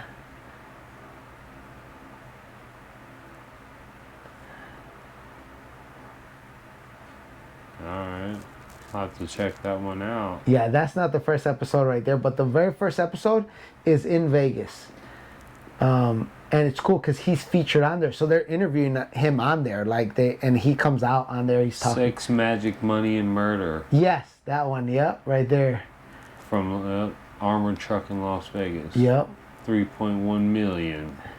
So he was the lead FBI agent in charge of that case when it happened. That's dope. And then you said the shirt, you found the shirt. I found the shirt, right? But no, I got, he had a lot of clothes, bro. He was like I don't know. I don't know exactly how much to attribute it to what he did for a living and how much was like his personal stuff, but he had a lot of stuff. He was like, he just had a lot of stuff. And you can tell that was like, had something to do with what he did for a living, bro, because he had old like paperwork and shit. Like he was just like stuff that he wouldn't get rid of. Like it almost all like meant like he saved everything. You know what I'm saying? Say hoarder, huh? Like a hoarder, right? Exactly. But you can tell being an FBI agent, he almost had to be good at that. He almost had to be good at like record keeping and shit like that. So he was you know what I'm organized saying? hoarder. Right. Oh, definitely. So I found this at his house, right? And I did not find them. I did not find them together, but he used this box for paperwork. Like he kept this original box. I found the shoes first. And the shoes were cool enough on their own where I was like, wow, they're super cool. And then later on, I found the box. But, well, the box is part of the story because if you look here, it has the dude's name, how much he paid for them, $17.70. And it says check payable to FBI RA. So I should have looked this up, but I forgot exactly what it is. But essentially, I forgot what the letters stand for. But essentially, the FBI has it's like it used to be in a catalog form, but they have like they have a marketplace that it's only available to FBI staff where they buy stuff from like major brands at discounted prices only for the FBI. Like other places do this too, so it's like it's almost like you being like a member at like Costco or something. Yeah. But for this one, you have to be a member. You have to be a FBI. It's You like have to be in the Air FBI. Force base, you buy shit. Right. Yeah, exactly. It's a little cheaper. And they actually used to they used to have like a catalog that they would release, so you can go like in the catalog and you can order stuff. So this is a pair of Nikes that he bought when he was an FBI agent and bought them from that that agency. But they're called waffle trainers. This is old school, man. Like these logos, like the box, you just like very old. But this is the actual shoe that he bought, man. This shoe's like from the 70s. Yeah, and it's like With a Nike trainer, man. Like, look at this shit. A waffle trainer. That's what it's. That's Like, I the wonder if actual he brand. had ever had it resold. Nah, they just were more durable, bro. So old shoes that I found. They look like they've never been used. I found old shoes like this before, and they're still wearable. These shoes nowadays that are made like late 90s, early 2000s, these will come unglued in a second. Like when these shoes are that old, you're gonna have to do some restoration to these to get them to be worn. You can tell they're worn though, right here. So I'm saying, I wonder. All in the heel. That's like the most part. That's where you get the most wear on any shoe. So you see right here, it's like worn down. Though. I know, man. I know. So this is like You can tell they're old as hell. Yeah, exactly. Just like these. They still have hella grip. It would seem like. Just U.S. Well, it's just the fact that these are not coming unglued from here. Yeah. Makes them wearable. I don't know if you'd want to wear them. Nah. Don't bend them. Don't do nothing too You crazy. just want to keep them fucking in the best condition you can. Exactly, yeah. Like So unless you find, a shoe guy that knows how to like apply the right stuff to it to where it's malleable again. Right. You know what I mean? But these will probably sit on somebody's shelf as like a collector's item. You know what I'm saying? Because it's in the original box and it has the provenance to go with it. You know what I'm saying? Like you know the history of the shoe. Like how many times are you gonna find that? Like the fact that it was purchased by an FBI agent from the FBI themselves. You know what I'm saying? Yeah. And like, why would he write this? It's like, that's like the OCD part of him. You know what I'm saying? He just wanted to keep track of what it is that he spent. Somebody else wrote that on. Oh, maybe you're right. If he ordered it, or if he was like called the store and was like, "Hey, my name's Joe, so and so.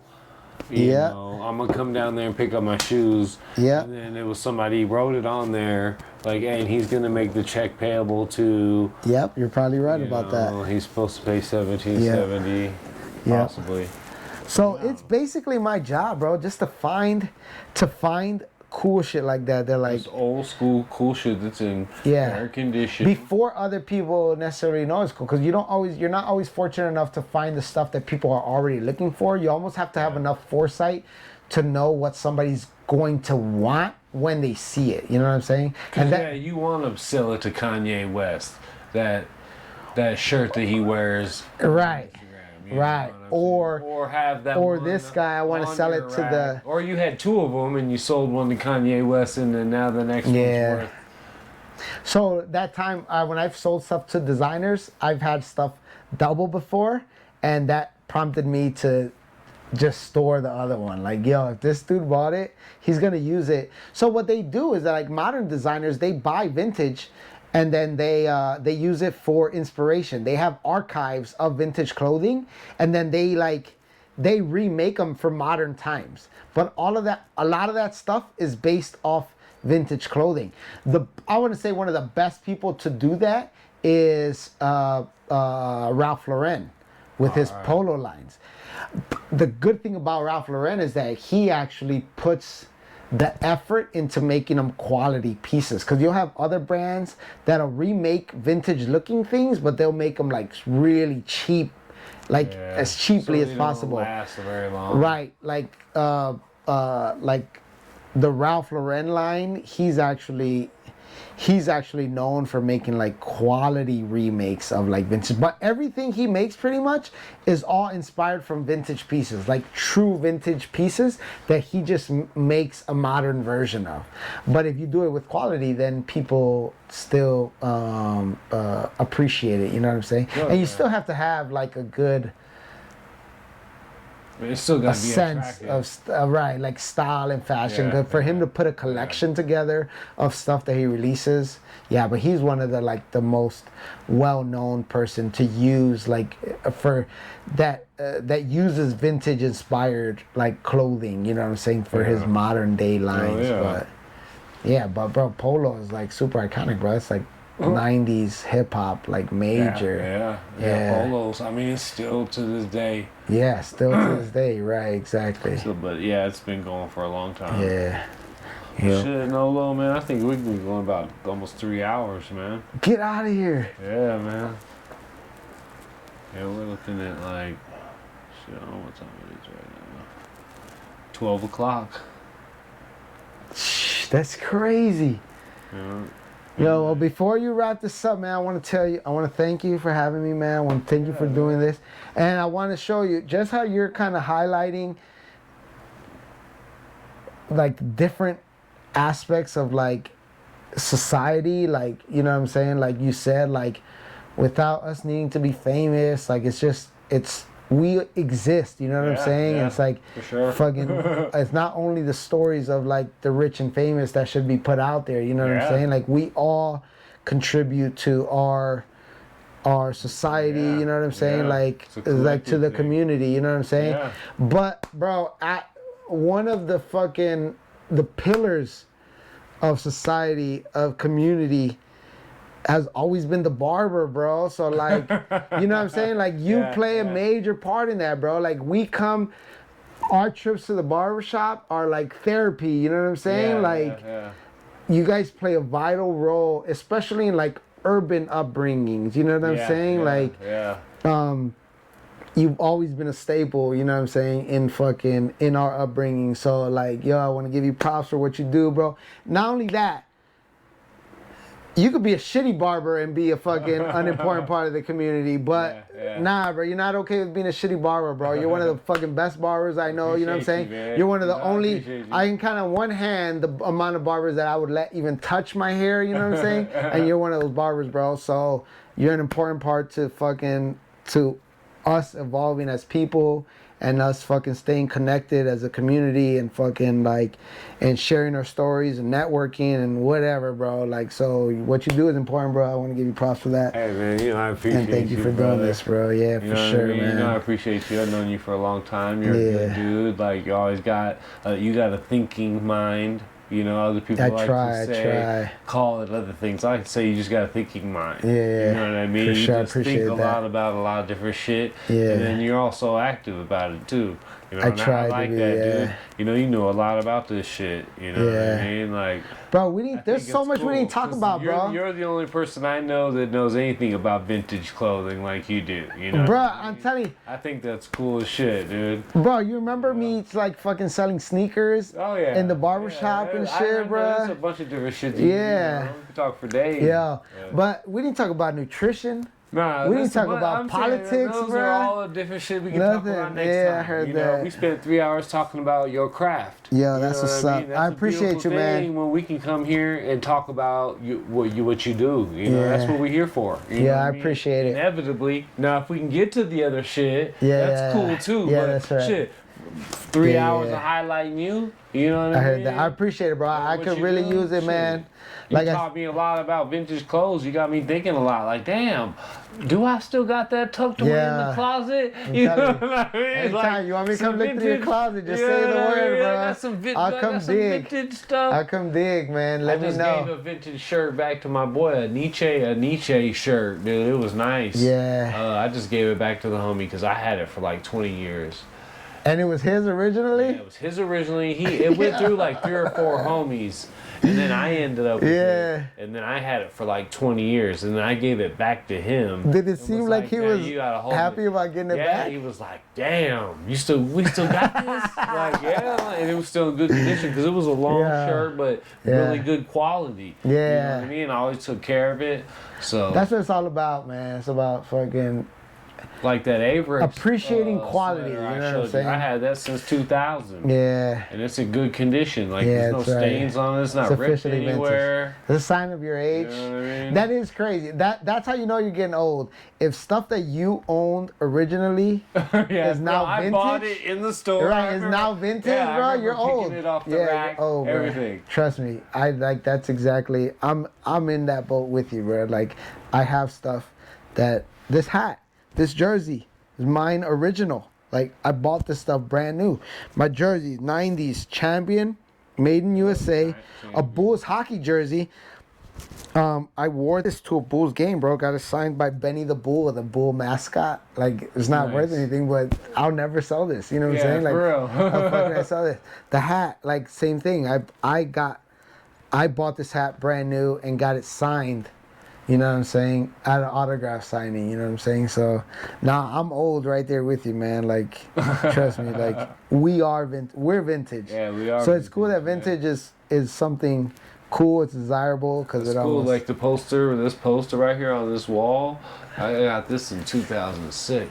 So that's almost vintage. a lot of Bob Marley stuff. Yeah, yo, Bob Marley's super iconic, man.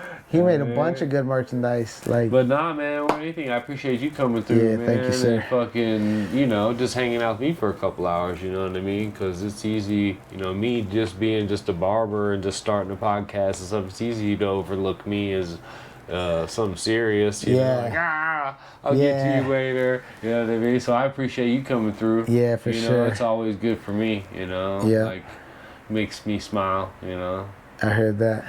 cool, man. Thank you, sir. I definitely appreciate you, All brother. right, man. Thanks, man.